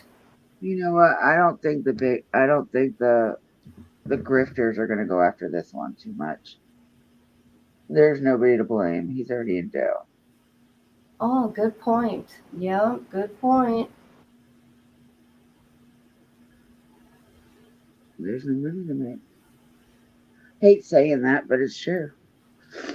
Yes, he did. He hunted down that one of them. Horrible, just horrible. And brought him back in. See, I didn't know he ran into the house. Somebody had it on TikTok. Put a video on TikTok, and it says from 2 days ago, 1.2 million likes so far, 36.9K comments. What? Yep. Oh yeah. Well, I mean, and as a general rule, it's easier to grow on TikTok. That's not been my experience though. Mine either. Well, that's not my experience on any platform right now, except for Facebook. I've got over 2,000 people following me on my professional page. Yeah, I told you that. I thought you had like 4,000. No, I might have that. I don't know. That I don't know how I got so popular with that, because I've been doing it here longer than there. Oh, really? Yeah, it's just people over here are ruthless. If you don't have the drama, they don't really want to come in. That's and true. It drives me crazy, because I'm not gonna put the drama on my channel just so I have the subs. No, I'm not gonna do it. Well, see, and that's me. You Now, need to if a like my creator content. really needs to be called out, yeah, I'll call their fucking ass out. Oh, I do that But- too. I'm not gonna bash them, but I will call them out. I do Don B a lot. Oops, my bad. I didn't mean. I don't know who it is. Oh, yes, I do know who he is now. I've sure enough called Bullhorn Betty out a couple times. So. Oh, I've called the Scooby Boob Troop out more than once. Yeah, can you believe that mess that's going on right now? Taking it real life like that? There's one, listen, this one, I just seen where to go.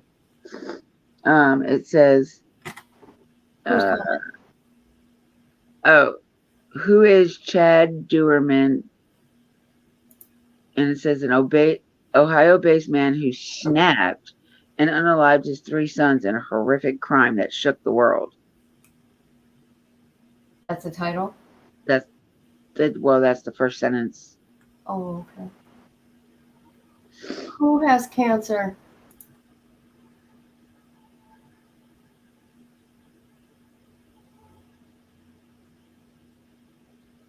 Oh, okay. Monroe Town. They live in Monroe Township. Cancer. That's one thing that drives me crazy about Ohio. It's not really cities or towns. It's all townships. Yeah, you don't have no tornadoes there, Alma, but you got the dang earthquakes to contend with. Right. Where's that at? California. Oh, okay. Yeah, you're right. His dad said he snapped. Good point. But then he said, Chad himself said he's had it planned for several months. Yeah, it says right here, it says an Ohio man accused of fatally shooting his 3 young sons admitted to planning the unaliveds and then line them up. I'm going to read that one. Hold on. Yeah, that's really sickening, man. Yeah, bring it up. Go ahead. Oh, wait. Do you want me to bring bring it up. Let me sign in on my laptop then. All right. Let me go back and You used to get to them. drop the link again so I can pop up on through the laptop. All right. Oh. Yeah, he's been planning it, but I don't think he had an exact date to do it, so he just snapped and it happened. I don't know. I hope that family's smart, or people warned them to take down all their social media.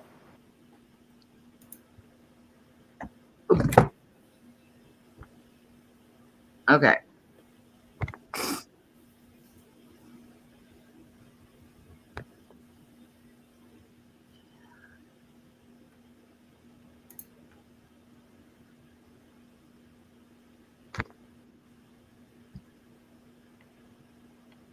You're going to have to read that because I can't see. Okay. Where is it? All right.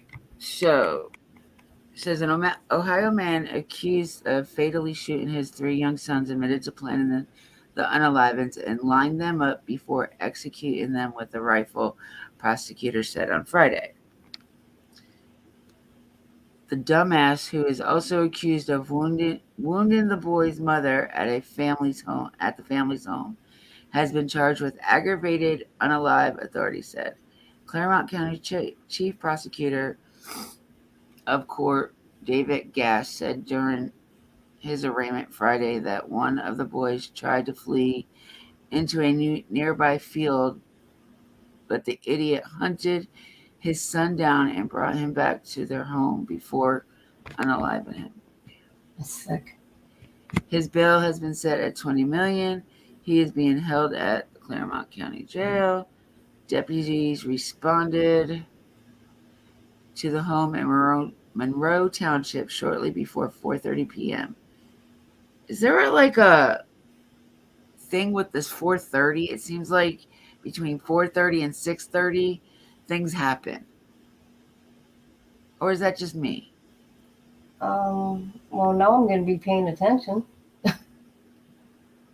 And Thursday, after receiving the pair of 911 calls, one apparently from the mother who was screaming that her babies had been and another from a passing motorist who said a girl was running down the street saying her father was unaliving people, a news release from the Claremont County Sheriff's Office said.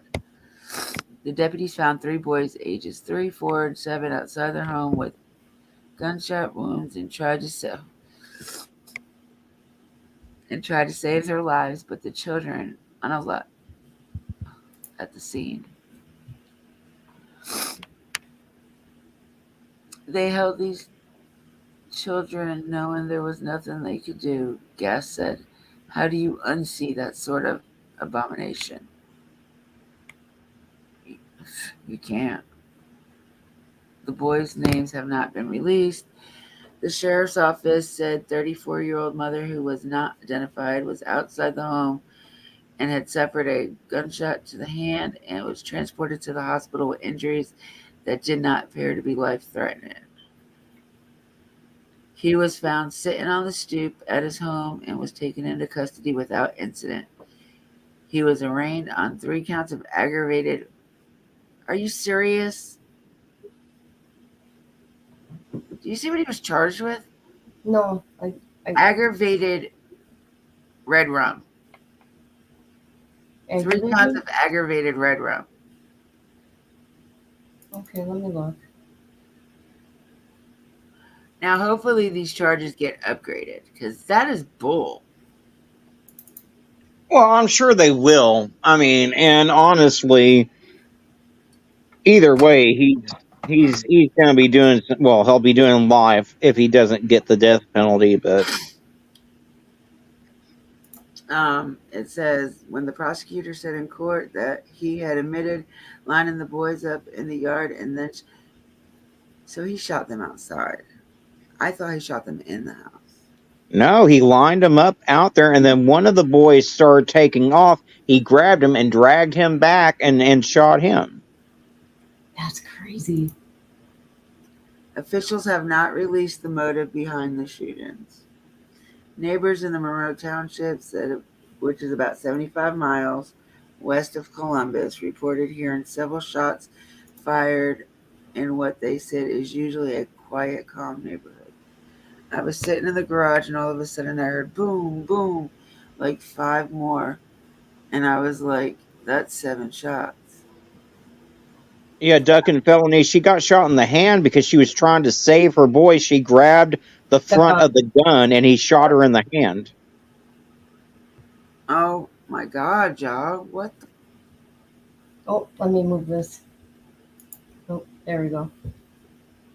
Yeah, and the little girl probably would have got the same treatment as the boys ducking if she didn't take off running down the street screaming that her daddy was shooting everybody. Yeah. That little girl is going to need some serious. Because Okay, so 3, 4, 7. She's old. She's got to be the oldest. So she's got to be what, about 9 maybe? Well, to me, she looks to be 12. Here, let me show you. Every picture makes a kid look 12 for some reason here lately. I know, right? There she is. Doesn't she look 12? She's definitely much older than the boys. I haven't seen it yet. Hold on. It hasn't popped up on my side. Oh, it hasn't?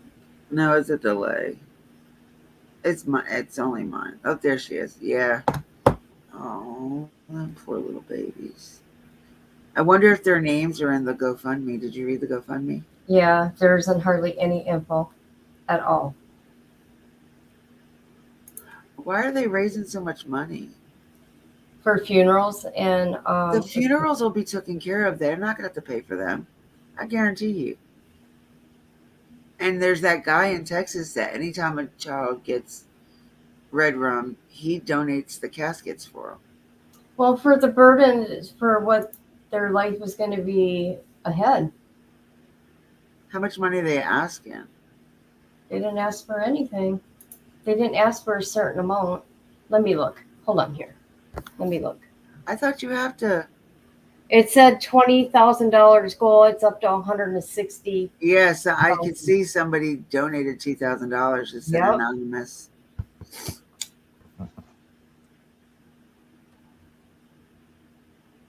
And they look like, just like with the Watts, they had funerals are, but usually funerals like this that have to do with a kid for this type of reason, they're usually covered. Kids are anyway. Well, the state doesn't do that. Now, if the community comes together to cover it, great. But the state doesn't pay anything. And like I said in my video, those kids were so young, I doubt that they had even thought about getting life insurance on those kids at this point. So yeah. Well, I know I watch do you watch the AFC podcast? On occasion. I get a lot of my stories from him too, because he does a lot of the ones that don't get put out too. But that's one thing he's a stickler for. Like he assumes that everybody that has a kid, as soon as that kid is born, you should put life insurance on them.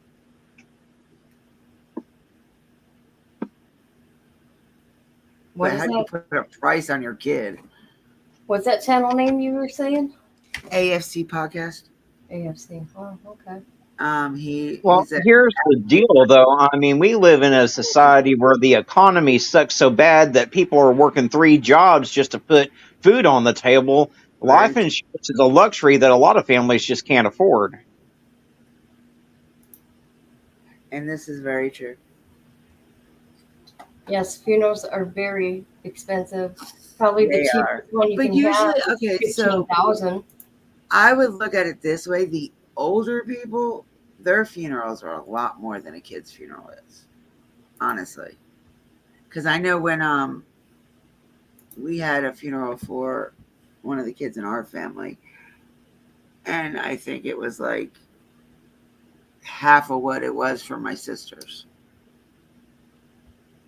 Well, it also depends on how far out you go with the funeral too. I mean, the people that do these full stage shows with videos and this and that, those get expensive. But if you go with a simple service, like when my dad passed away, I think altogether it was like $10,000. Well, see, my dad, my sister, and my dad, we had the funeral service, but we cremated them, so it wasn't as much because we didn't have that burial fee and the. Well, see, that's including the plot. I mean, no, we didn't have to buy it. That was my uncle. Sorry, wrong one. Yeah, that didn't include the plot or the headstone because I'd already purchased the plot. So we just had to buy the urn, the big urn for my mom. Then I got an urn, and then like all the grandkids and my brother, they got like a necklace or something with the ashes in it. Yeah, see, cremation's a lot cheaper. Real quick, it still was about $4,000 for my sisters and about $7,000 for my dad's. Alma, look at the screen. Alma, look. Look at that precious little girl there. No, that's a baby girl. It's a Nala. It's my baby girl Nala. That's what that's it. That's your dog. My husband was like, whose dog is named Nala? I don't know. He's like, I heard it the other day. I can't remember who it was. It was She's you. my emotional support dog. Yeah. I just thought I'd share that with you, Alma. Because I know you love dogs. But that guy in Texas, I mean, I saw the casket he did for Athena, and that was the most gorgeous casket I've ever seen in my life. He did one for was it Gabriel? No, it was a little boy he did it for. And it had Spider-Man on it. It was so Yes, I saw that one too. That one was awesome as well. we have a guy here that does it for the kids that get unalived by crazy crap like this. My nephew, when he was 4, was murdered, red-rummed, by his mother's boyfriend. And this is what really got me going into this type of stuff. And he tried to lie and say that somebody came in the house and passed him and went straight for the kid. Yeah, okay. But he had like 3 golf ball sized lumps on his head. Wow. And he was 4 years old. Really? See, we have a lot more in common than I realized, because what really was the reason I started my channel, other than seeing these kids not get attention, that when I was 14 years old, my best friend Mark got kidnapped. Oh. Case didn't get any coverage. He was found after being essayed and brutally murdered in a lake. And that's when the news coverage decided his case was worth attention, after all the gruesome details about his death came out. Which is when I got to witness his piece of shit murderer get executed. Oh my God. So, but I lived with that guilt for the rest of my life, for a long time at least, because me and Mark usually walked home from school together, and we stopped at that very convenience store every single day. And that was the one day that I decided that I was going to play sick and stay home from school.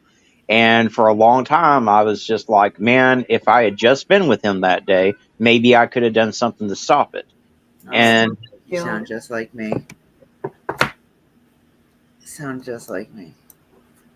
But I finally realized, if I had been there that day, in all likelihood, the only outcome would have been I would have met the same fate that he did. So, yeah. Like, I had a friend when I was around 14, 15 that got shot in the throat.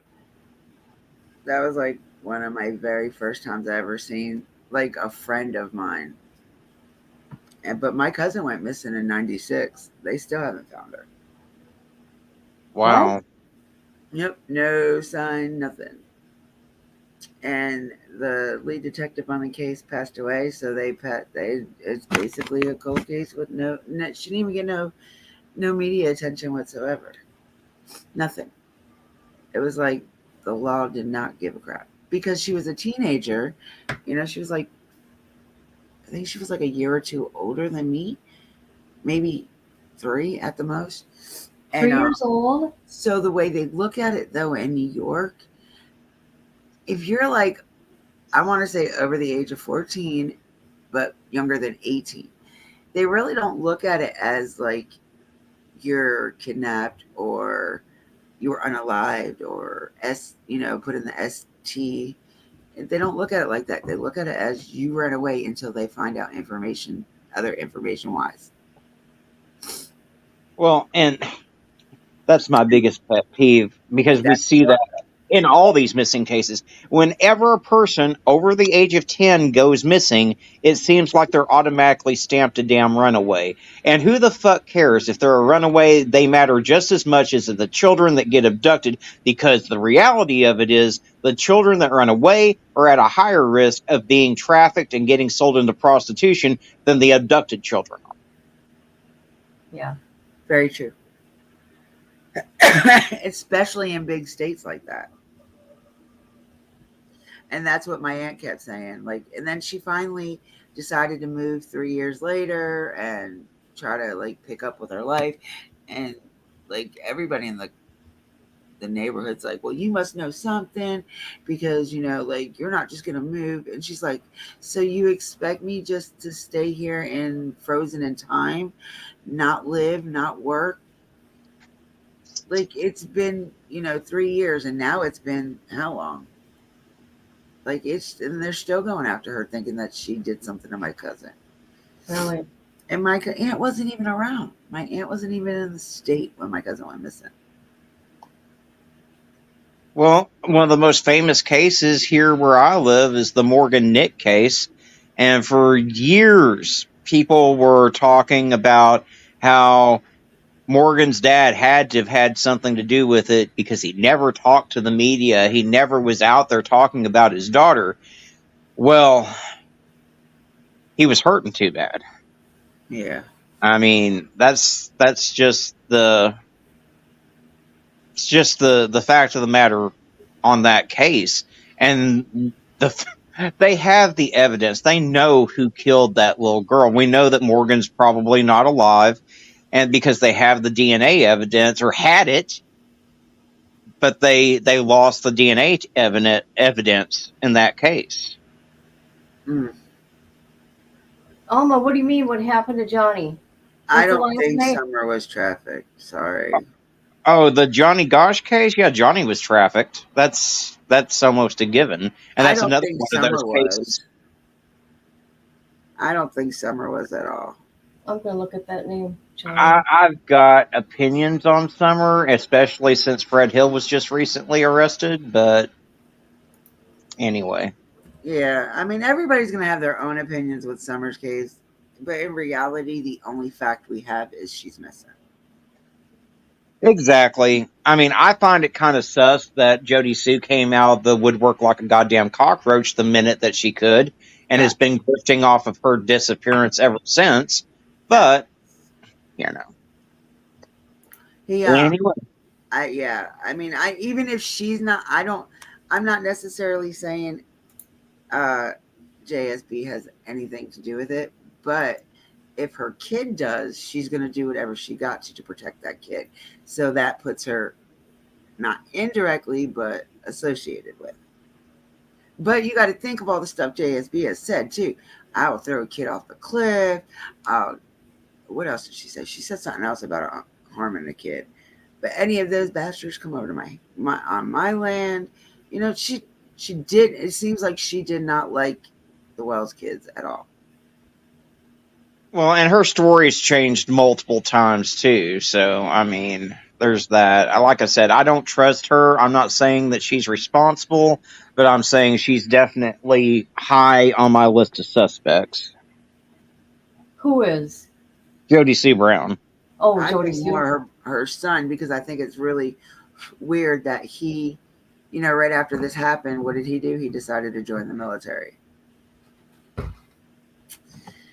So, like he has a little bit of suspicion to me. I think Sheriffy Jr. has a little bit of suspicion to me.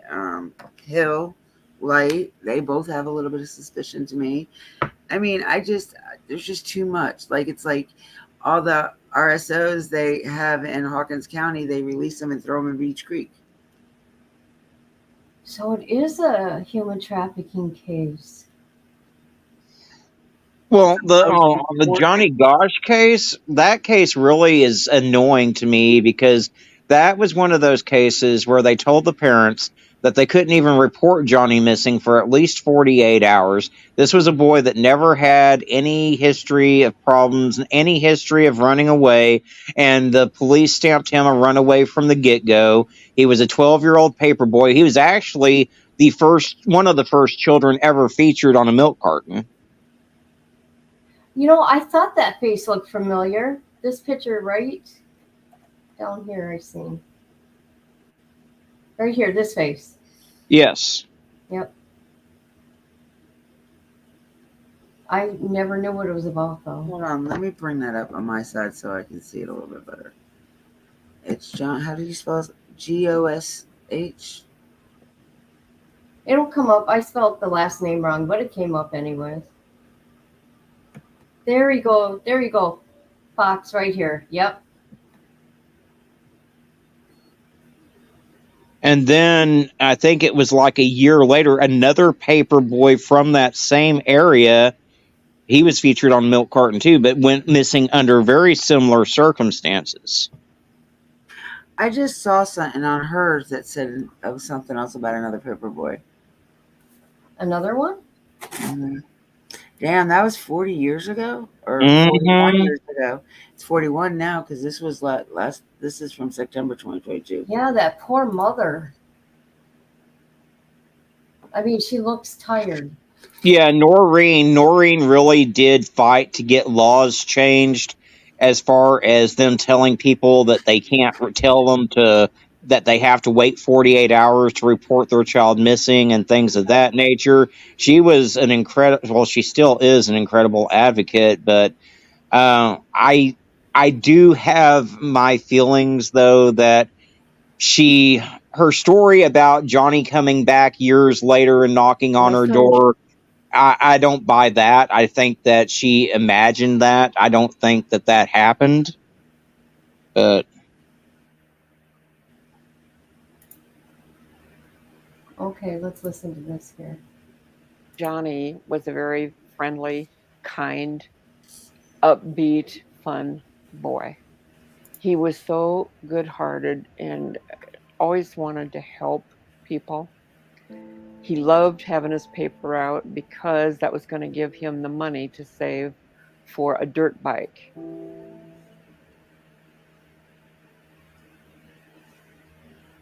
We had my older daughter and her fiance to our home the night before for dinner. And Johnny said that he was going to get ready and go to bed because he wanted to be up early and get his paper route done. And then he said, I think I'm old enough to do the route myself, because we always were with him when it's dark out there for Sunday morning. His dad always went with him. And I said, no, I said, the agreement was if you got to have a paper route, one of us would be with you on that early morning run because it's pitch dark out there and you're only 11 years old or you're only 12 years old. And he said, but the other kids all go by themselves. And I said, that's because they're 16, some of them, or some of them do it with a brother. Well, then he said, okay, all right. So he gave everybody a hug and then he went upstairs. But when he was out on the route the next morning, he did not come in and wake up his dad. He went by himself. Probably because he wanted to prove something. I don't know. But he went through our yard, and the wagon that he was pulling, which he carried the Sunday papers in, it had a squeaky wheel. And a neighbor looked at the clock, and Johnny was going through his yard at 5:55. He came up the sidewalk on Ashworth Road, and partway up to, he only had one block to go, and the church on the corner is where they had the paper drop, and all the paper boys picked up their bundles there. A man pulled up alongside Johnny on the street, and he said, hey kid, where's such and such a street? And Johnny didn't stop to talk. The other boy, paper boy, saw him and said Johnny never stopped. He just kept walking. And the man made a U-turn in the middle of the street. And by the time Johnny got to the corner where his bundles of papers were, that man had pulled his car into right next to the curb. He opened up his passenger door and slid over and put his feet out on the curb. He kept asking the kids for directions. Johnny told Mike, the 16-year-old that was there folding his papers, that the man seemed weird. The man was slurring his words, like maybe a speech impediment or maybe he was drunk. I don't know. So Johnny at that point became very nervous and he said, I'm scared. He said, I'm going home. And he had our little dog with him. So Johnny started down the street, leaving Mike alone at the corner. The man got back in his car. He slid back in, shut the door, passenger door, and then started the engine. He then reached up and flicked the dome light 3 times, and then he sped away. The morning that Johnny was kidnapped and we discovered that he was gone, I called the police right away. It took about 45 minutes for them to arrive to our house, and we only lived 10 blocks from the police department. And in the meantime, while I was waiting, I called the district manager for the newspaper and got the location and contact information for all of the paper boys that were at the corner that morning. And there was also one adult that came to the corner. It was an attorney that was picking up his son's papers. So he saw the man and the license plate as well. So I had all of that information, and I had already talked to the families of the boys that were there that morning. I heard all about the man, the car, what he did, turning around in the middle of the street, then chasing away, and then the man on foot following Johnny. Well, that spelled kidnapping to me. Finally, the police officer came and we filled out a missing persons report. So I told him what the witnesses had told me. And he said, yeah, well, how many more times had your son run away? I said, my son never ran away, not once, not today either. Didn't you hear what I said? There's foul play here. And he said, I'll go check with the other families.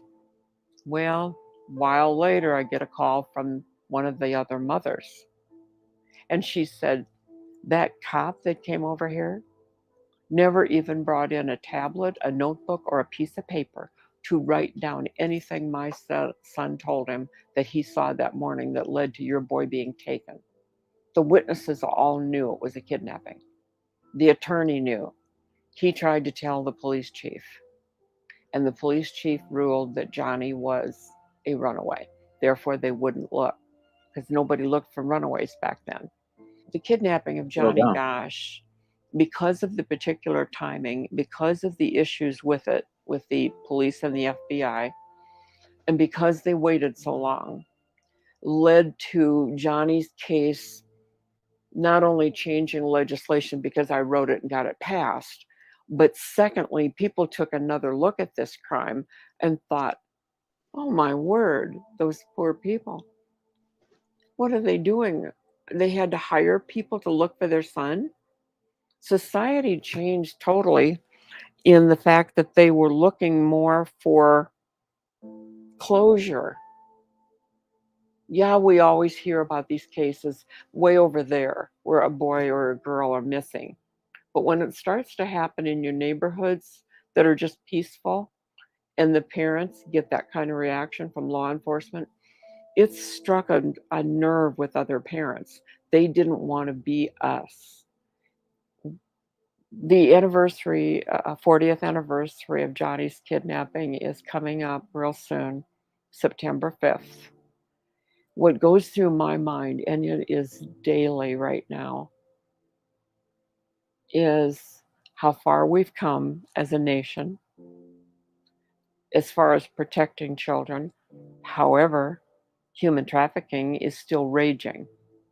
It generates as much money every year as drug sales. Now that's saying something. If Johnny would possibly hear or see this interview, what I would say to him is, I love you so much, and I am so sorry that this happened in your life. But if you have survived this and have grown to be a man, I am doubly proud of you because you had the odds against you throughout all of this, and you did it. You did it. And I'm still here. I move around a little bit. I'm not, I still live in Des Moines, but you can find me, contact me, and let me know if you're okay. I love you, son.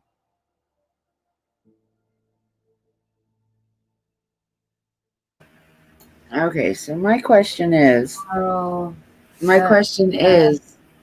after 40 years, if your My son, son, don't you think your son would have found you why would you think your son would leave you again if he found you already? The story goes that he showed up at Noreen's door in the middle of the night one night. He said that he had been trafficked, that he shouldn't have even been there, that he was putting himself in danger, and that he couldn't go into a lot of detail, that he had to leave again because if he stayed, he was going to put his family in danger as well. And he left, and she never saw him again. Now, I don't know how much validity I put in that story. The only reason why she came out with that story, allegedly, is because she was giving testimony in court and under subpoena where she swore to tell the truth, and because she had kept it to herself allegedly for a while. And so when she got put under oath, she got asked if she had ever seen Johnny again, and she said, well, yeah, if I have to be honest, and told this story. And there were witnesses that corroborated the branding on Johnny that she allegedly saw from where he had been trafficked. This all started because a guy that had been part of the kidnapping confessed that Johnny had been indeed kidnapped and trafficked and all of this, which is why she was in court to begin with. It's a long, drawn-out tale. There had been several sightings of Johnny throughout the years. There was one in Oklahoma where they didn't take the sighting seriously, where possibly Johnny could have been saved if they had taken that sighting seriously.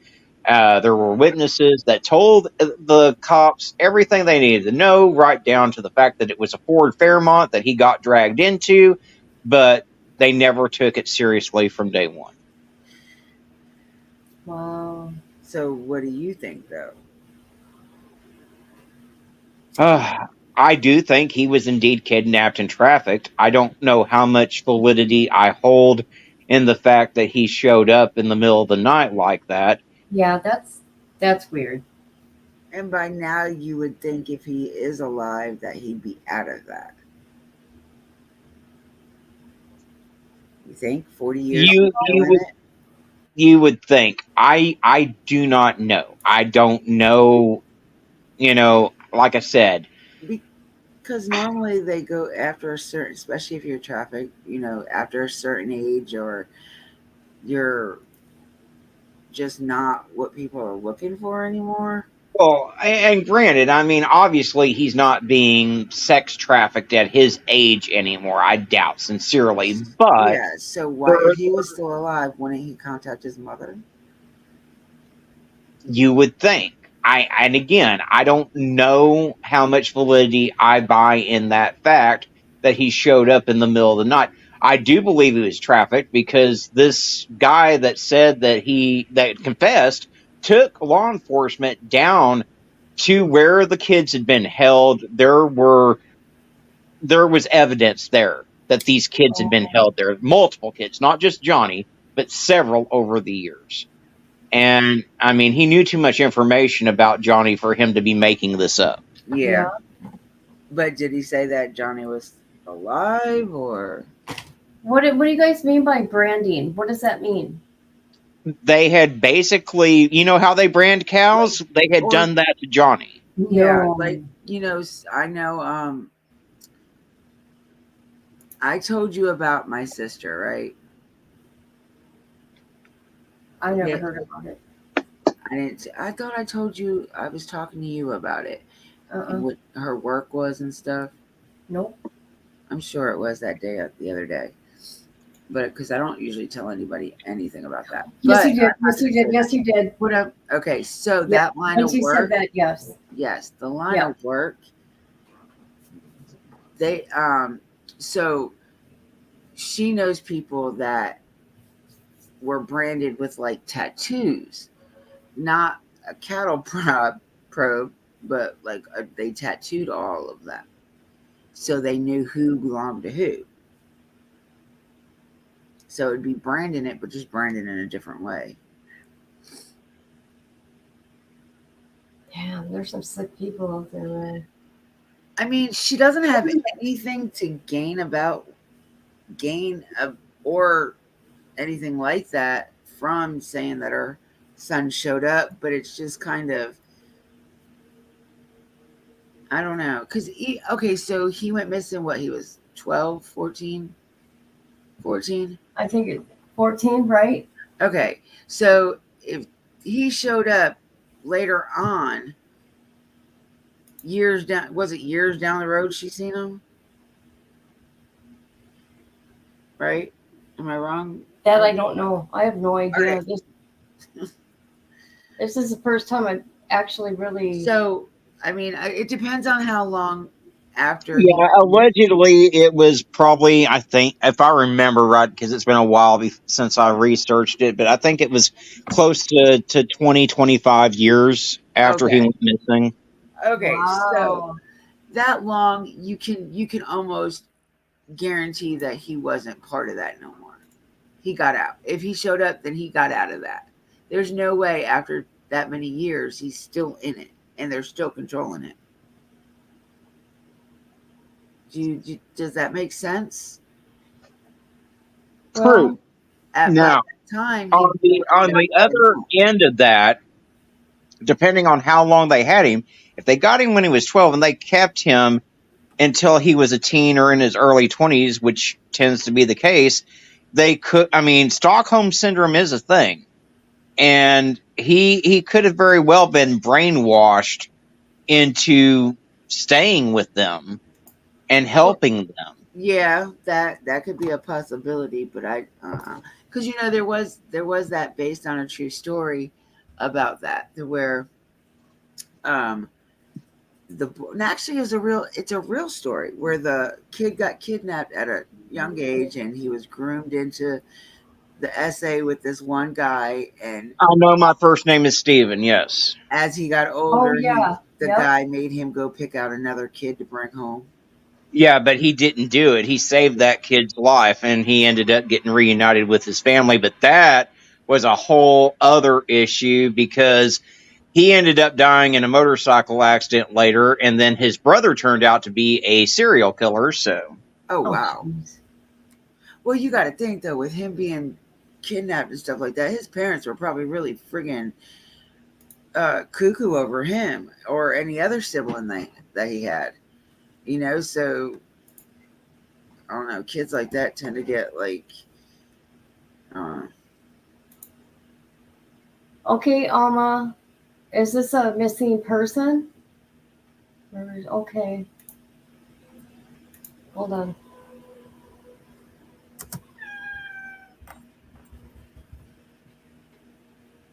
Oh, where's Mexico? Yeah, there's a lot of missing women down there. A lot.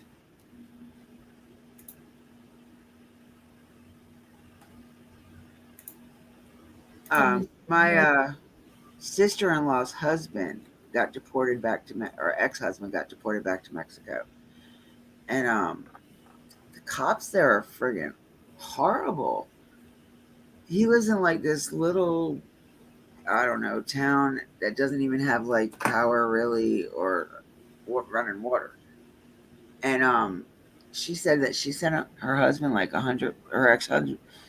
This is when they were still married. She sent him like $500, and the police jumped him and took his money. 88 women killed in 2021. Is that what you're talking about, Alma? Oh my God, what's going on? Mexico's horrible. The cartel don't care who you oh, are. yeah. And my aunt's taking a vacation to Mexico. I was just informed today. I was like, well, I hope I don't have to cover you on my channel next. No shit, huh? Damn, I couldn't cover a family member.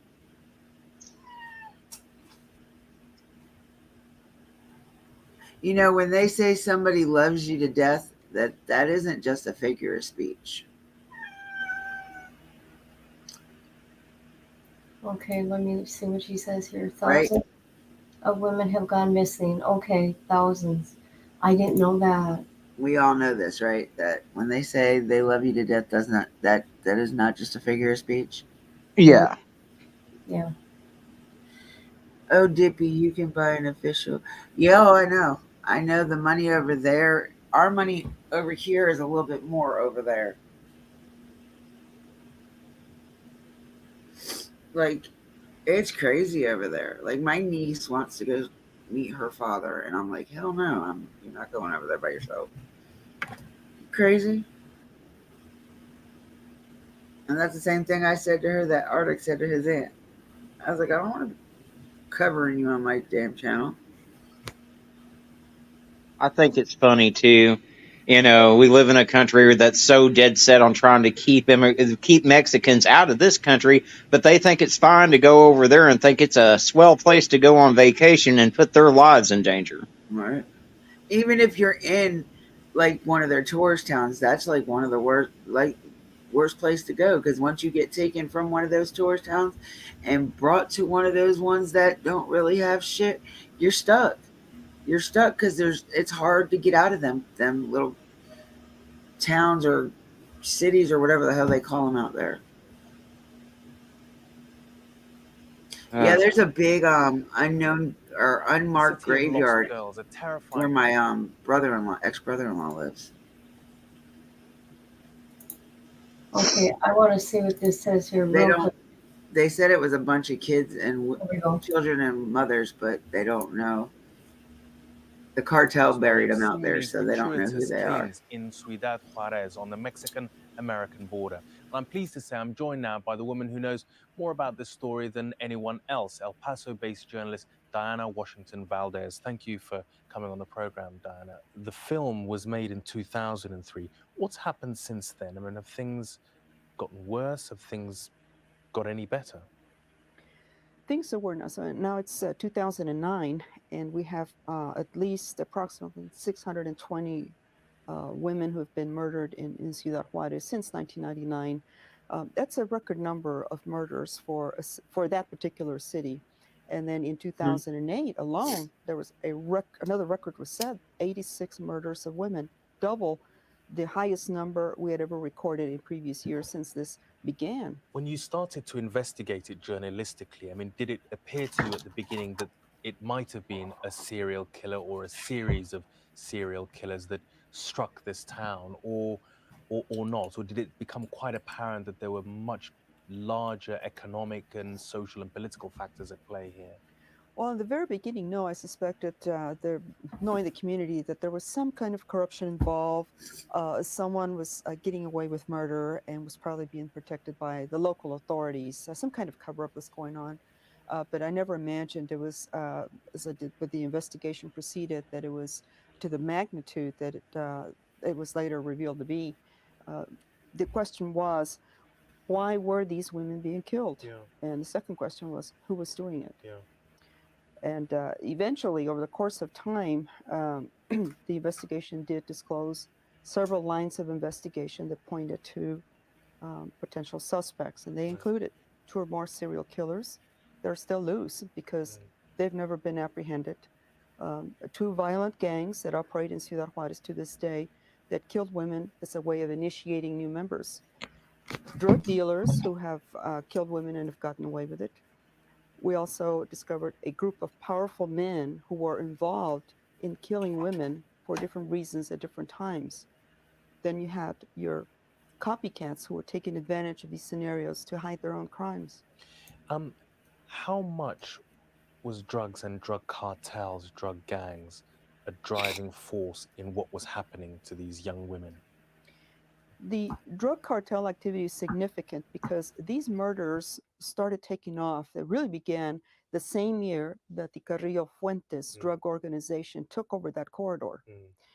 There's no coincidence there. One of the things that really struck through to me, having watched this program, was the centrality of the police and the lack of what the police were doing. I mean, again and again, the relatives and the parents of victims, the thing that they seemed to really make them angry, apart from what had happened to their loved ones, was the reaction of the police in Juarez. Is that still an issue? Yes, and unfortunately it is. Families still complain that when they go to the authorities to try to report, for example, the disappearance of a young woman, They are discouraged from reporting the disappearance. They are told such things as you have to wait 72 hours. Now you have to wait 48 hours when there's no such requirement at all in the law. But once you file a complaint, then the police are obligated to act on it. So they're discouraged and valuable time is lost. They're supposed to have something set up like similar to the Amber Alert in the United States, so that an at-risk young woman is put before the media so that everybody's out there looking for her. That isn't being done. Besides, the family's being mistreated as well, treated with disrespect. Police continue to be implicated in organized crime, and in the past they have been implicated in helping to abduct women and to dispose of their bodies. You've been investigating this very much at the sort of the cutting edge of the journalistic investigations. Have you had problems? I mean, have you faced difficulties, threats even? Well, yes. Obviously, an investigation like this, it takes you into areas of danger. It was no surprise that I did receive death threats, and various things happened along the way. But you knew where those kind of threats were coming from. I knew absolutely where they were coming from. And in fact, some of those messages were delivered to me by third parties to make sure that I received them. Warnings, for example, that if I went back to Juarez, there was something being prepared for me. These must have been, these were powerful people doing this. This isn't just. Oh, yes. You know, some of the people implicated are household names in Mexico with great economic power and tremendous political connections, not only in Mexico, but even in the United States. Do you see any change under, coming from the United States under this new administration?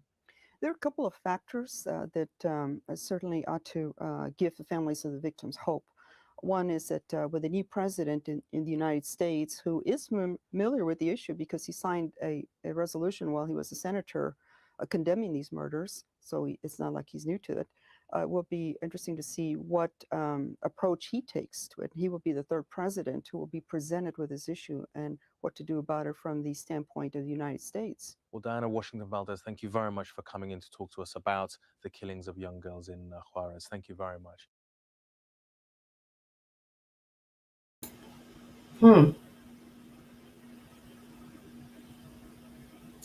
Okay, let me look here. Plus, I have family that live there, and let me tell you, stories they've shared with me are bone-chilling. You think it's a cartel?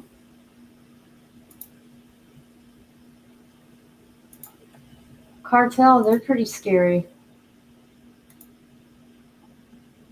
They don't care if you're a child. Doesn't matter your age, your animals.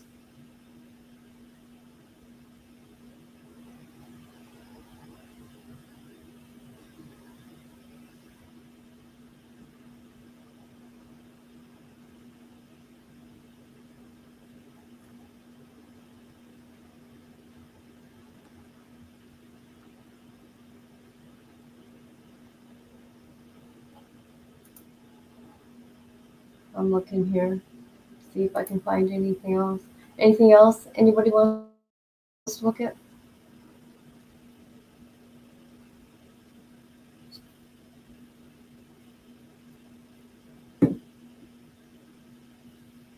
Texas couple. What? Hold on. Hold on.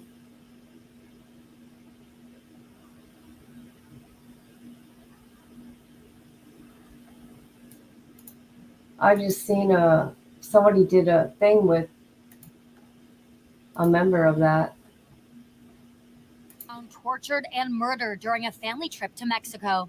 According to multiple media reports, authorities discovered the bodies of Julissa Ramirez and Nohemi Martinez dismembered in trash bags scattered along a highway in Juarez, Mexico on Sunday.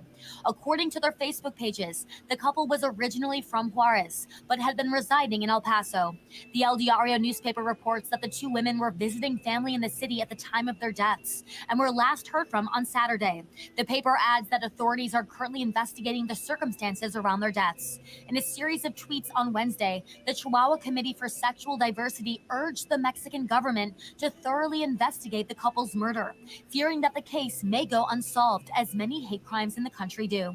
The committee also urged more vigilance and serious consequences for crimes against the LGBTQ community. Multiple outlets say Ramirez and Martinez are 2 of 4 women who have been killed in Juarez since Sunday. At least 9 other women have been killed since the beginning of this year.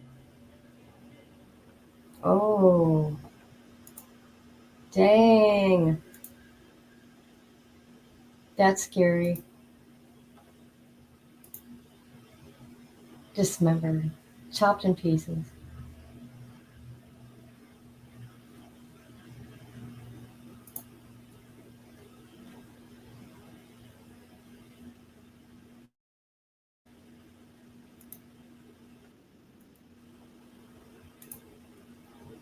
Let's see. That was my ass.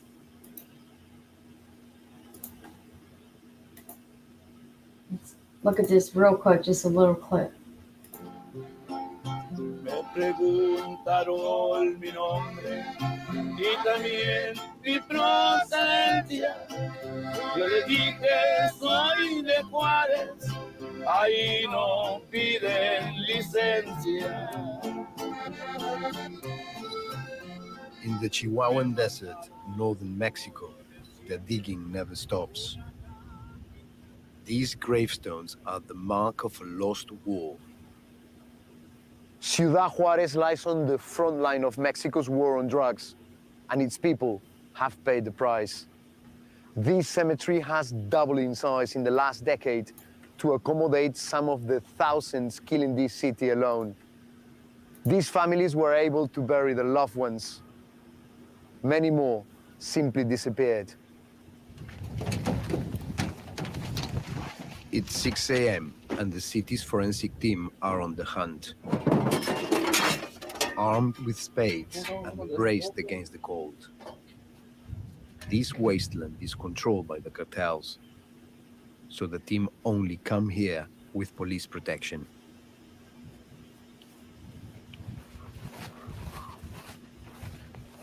Estos son pozos de sondeo los que estamos realizando, aproximadamente de 60-80 centímetros para poder meter el canino, el K9, y que haga la búsqueda. Donde marque es donde empezamos a acabar. On this abandoned farm, they found 33 bodies last year after a tip-off. Only 8 have been identified. Aquí, bueno, tenemos señoras que le llamamos nosotros. Esta fauna nos complica un poquito a veces la recuperación y la identificación por ende, porque ellos son los que se encargan luego de sacar a los cuerpos de las fosas donde se encuentran y los van regando por toda el área.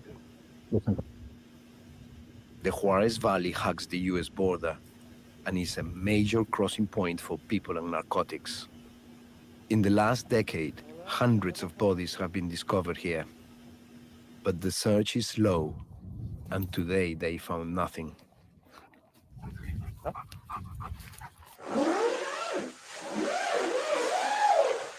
At the city's morgue, Dr. Jacome showed us one of the bodies he's trying to identify. This man died in the last 6 months. Dozens more unidentified bodies filled the refrigerators. Bien, este es son unos restos óseos que nos hicieron llegar de origen desconocido. Lo encontraron en la carretera de Juárez y Ascensión. De hecho, estas sí son ocasionadas alrededor de la muerte. Antes de la muerte, algo o alguien provocó una rotura de costillas. Así es. Puede haber sido un proyectil, un impacto de bala. Puede haber sido un golpe, simplemente un trauma. Ciudad Juárez is being fought over by 2 of Mexico's biggest criminal organizations. After a quiet period, the narco war has flared again, and the bodies have begun to pile up.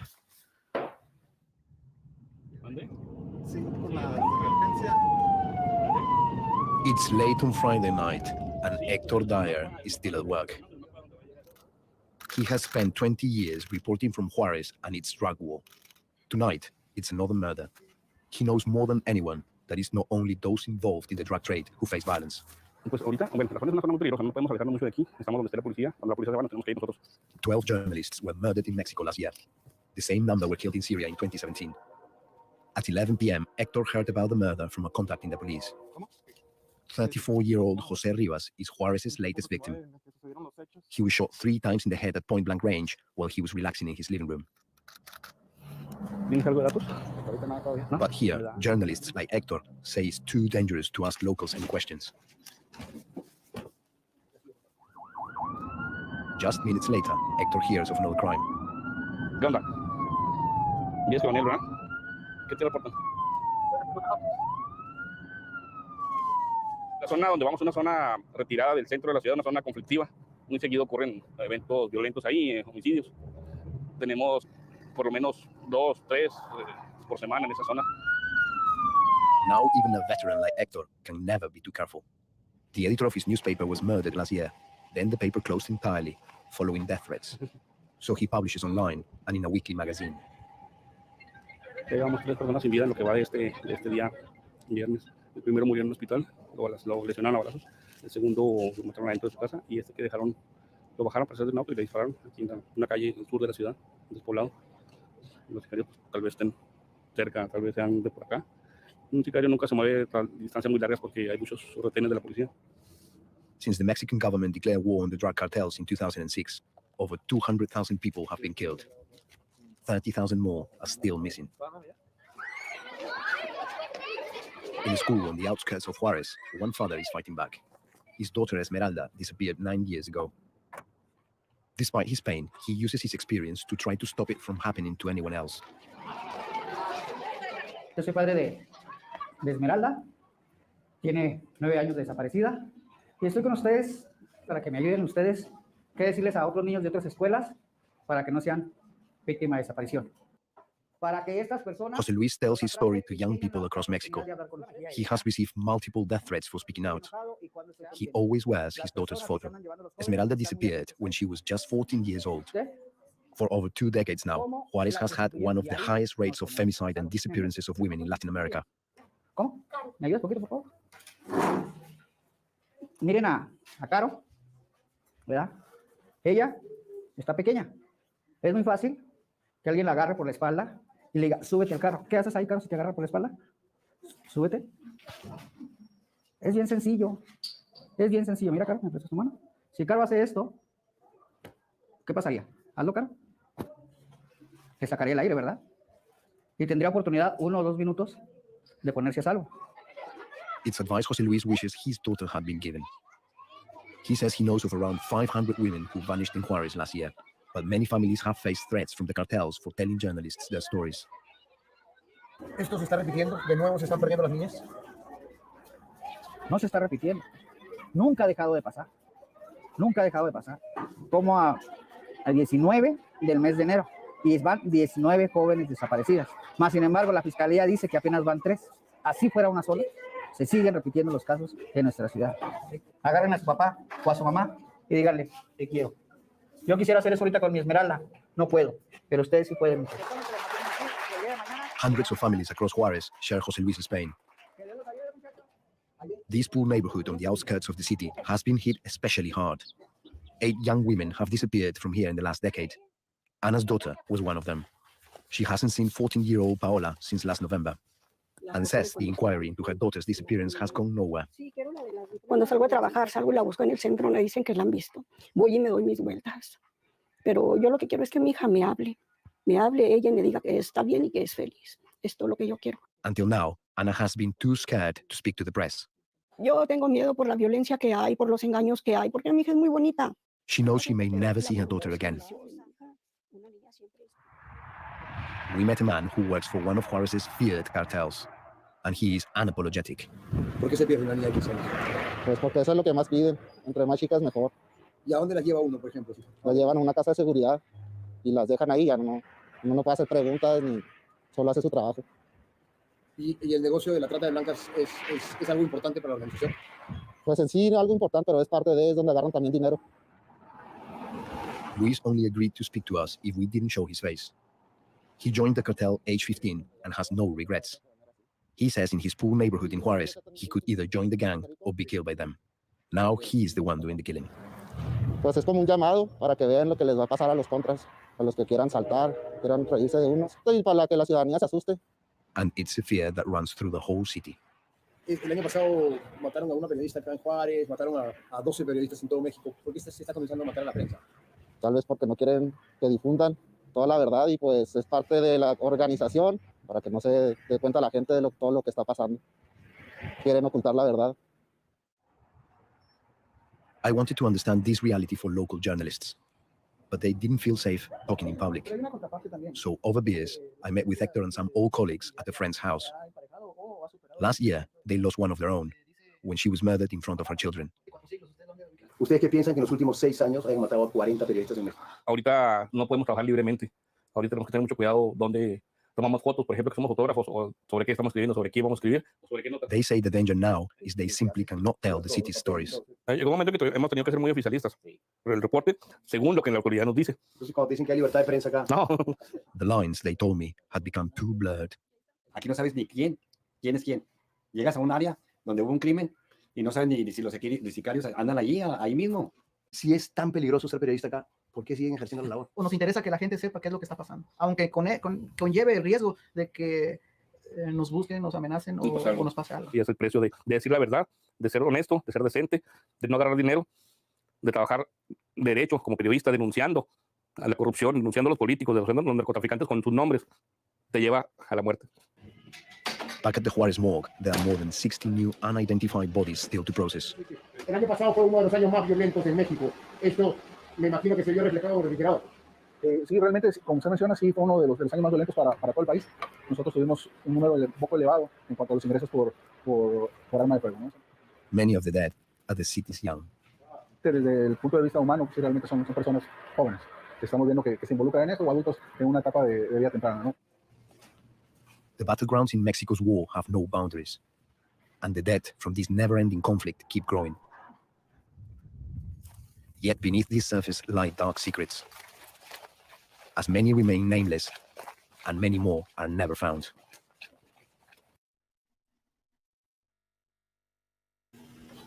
Dang. That's scary. Okay, just so you guys know, everything that we've been watching, I've been putting the links in. Oh. I thought that was about the cartel, though.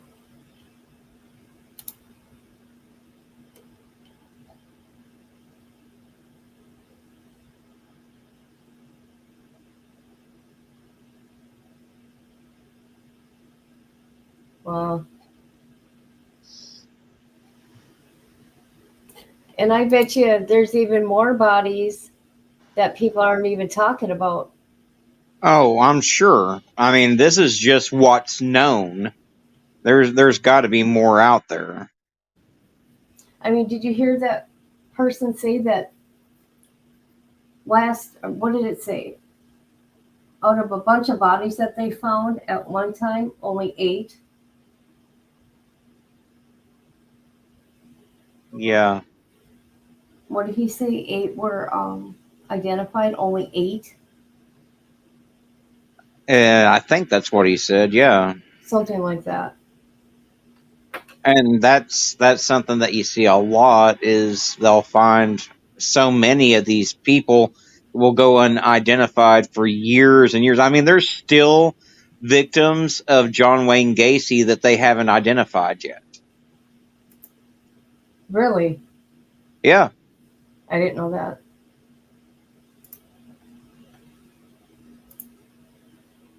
El Paso.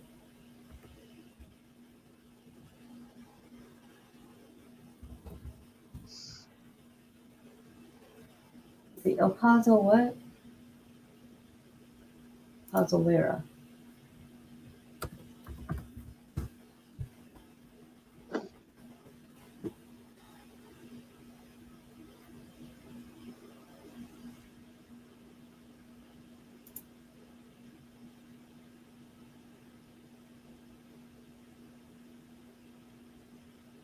I can't find it.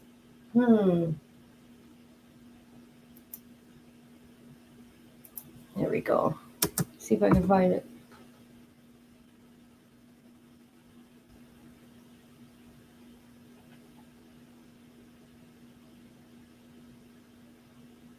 What?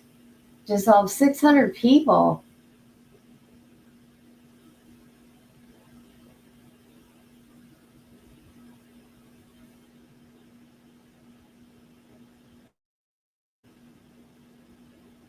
Oh.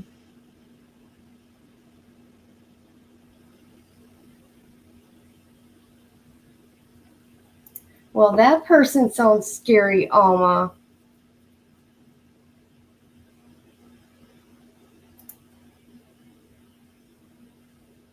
They don't censor anything? Guy sounds like he makes Dahmer look like an amateur. Yeah, I know, right?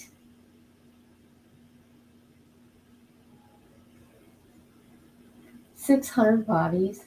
Come on now.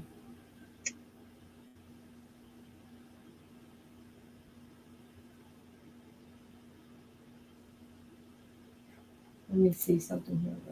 Friday, January 22nd. By the hands of Sinaloa cartel specialist Santiago Mezalo.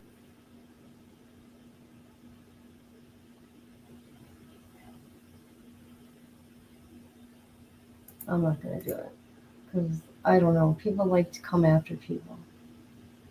The newspapers are worse. You think?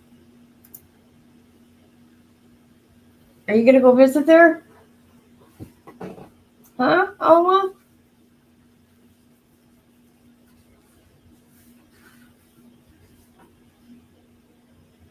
He was a hitman for the one. Oh, okay.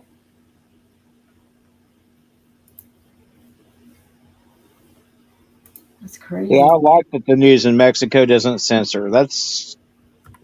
I don't censor on my channel either. I call a spade a spade. So. Yeah, that's for sure. Okay. Oh, I just found something interesting. Hold on. Maybe not.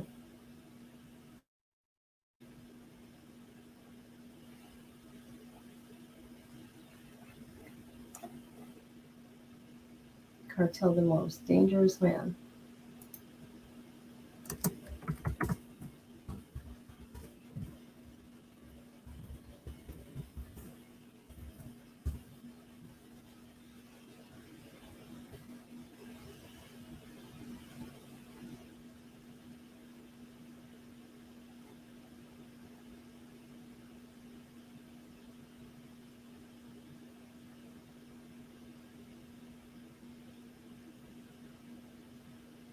Oh my God.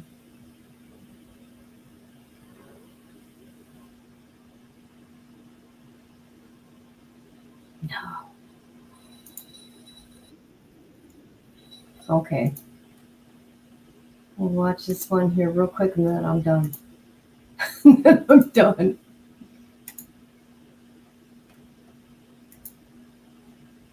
And you live to regret it. Two men who worked for the notorious Sinaloa cartel made the major mistake of stealing from their employers. Because of this, they paid the ultimate price. It was a bloody and brutal price at that. Keep watching to hear about what happened to them. Who were the executioners? In this video, I'm focusing on the deaths of Felix Gamez Garcia and his uncle, Barnabas Gamez Castro, in 2011. They were viciously executed. And worst of all, these murders happened on camera, recorded at a time before such violence was freely available to watch online. Their demise is thought to be one of the first cartel execution videos uploaded for the world to see. We're used to witnessing worldwide atrocities on the internet, but back then, the impact must have been especially shocking. We know these men died, and died horribly, but who actually killed them? It's believed that they were murdered by the Sinaloa cartel. After all, this is the criminal organization they were working for. Founded in 1989, it was formed during the fallout of another brutal killing, that of Enrique Kiki Camarena. This DEA agent angered the now defunct Guadalajara cartel by reportedly blowing the lid on a major marijuana plantation. Authorities moved in and torched the product to the ground. The move cost the Guadalajara organization a yearly income of approximately $8 billion. Camarena was believed to be responsible. He was snatched, tortured, and executed. In recent years, the crime was on the people's minds due to its dramatization in the Netflix series Narcos. By committing such a high-profile murder, the cartel had exposed itself to the wrath of the DEA. After the applied pressure, the organization effectively shut down.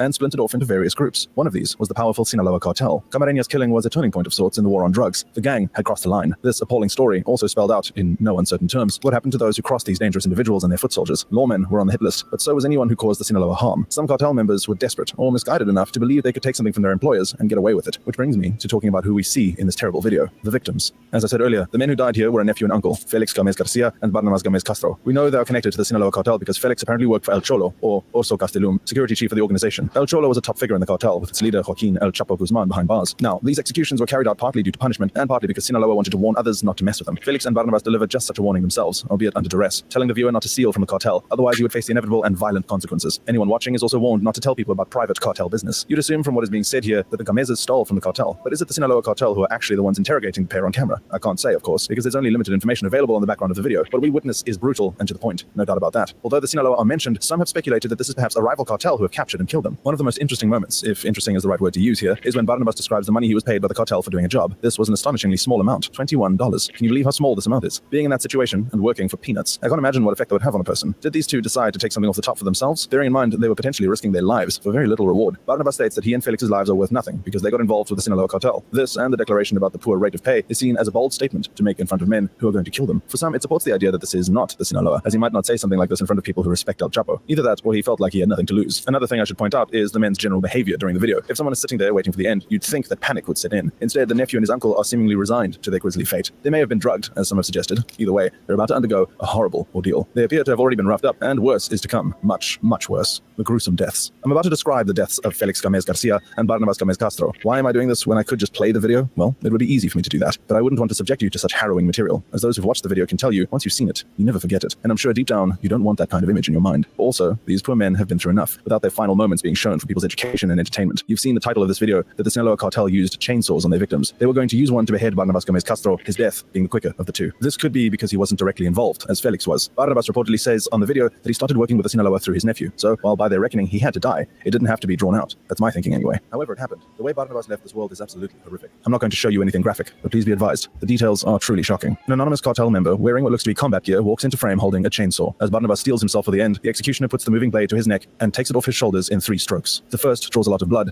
and the second apparently kills Barnabas. At this point, something even more terrible happens. Barnabas falls against his nephew, who's already being hit with the blood. The executioner moves in to finish the job. While he does this, the blade touches Felix's arm. I really can't imagine what was going through Felix's mind at that point, but he manages to keep composed. This suggests that he was drugged. I mean, he must have been, or frozen in fear. When it comes time for Felix to be killed, an even nastier fate awaits him. Someone in a ski mask moves in and slowly severs his head from his body with a hunting knife. This takes an agonizing 2 minutes plus to finish, during which Felix makes dying sounds that haunt whoever watches the video. Some have said that the sounds are the worst part. When Felix is finally dead and decapitated, there is an extra indignity. His killer places his severed head on top of his back. The video ends with a message in red font. Esto les va a pasar a todos los dedos torretas, or this is going to happen to all finger turrets. Not clear to English viewers, but it's thought to refer to the act of pointing fingers and speaking out when you shouldn't. A warning from the cartel. This isn't the first time a cartel videoed a violent execution, or used methods like a decapitation to get their point across. As for the reaction to the video, well, it went viral. How could it not, I guess? Awful though it is to think about people watching a murder video in the same way they could watch a cat video or whatever, it's something truly compelling. I'm reassured to know that the reaction was one of outrage. Despite the dramatic subject matter, 2 men died in horrible circumstances and need to be respected in death. Stories of brutal cartel slayings, punishing those who cross them or even just get in their way are everywhere. For example, in 2012, footage emerged of the Gulf cartel beheading their rivals in the Zetas cartel, in much the same fashion as the Gomez's video. Like the nephew and his uncle, their shirts were removed. In 2010, a disturbing story was reported concerning a 14-year-old boy. He revealed that he'd been forced to behead 4 people by the cartel of the South Pacific. After his arrest, the boy stated that he'd done this under the influence of drugs. So, as if it isn't bad enough that the cartels are doing this in the first place, they're apparently using young people to carry out these gruesome tasks. Many commentators have noted that these execution videos show the real and uncensored side of the cartel. I mean, that's the whole idea, right? But people are looking at this kind of stuff and then looking at shows like Narcos and probably realizing how glamorized that whole version of cartel life is. The truth is that cartel members are paid poorly and lead violent lives. Often, those lives are tragically short. Want to know more about some of these figures mentioned in the video, such as El Chapo and El Cholo? Check out some of these other videos.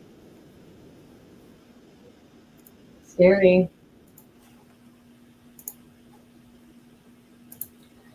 Okay, everybody, I'm going to get going. I want to thank everybody for being here, for the panel, keeping me company.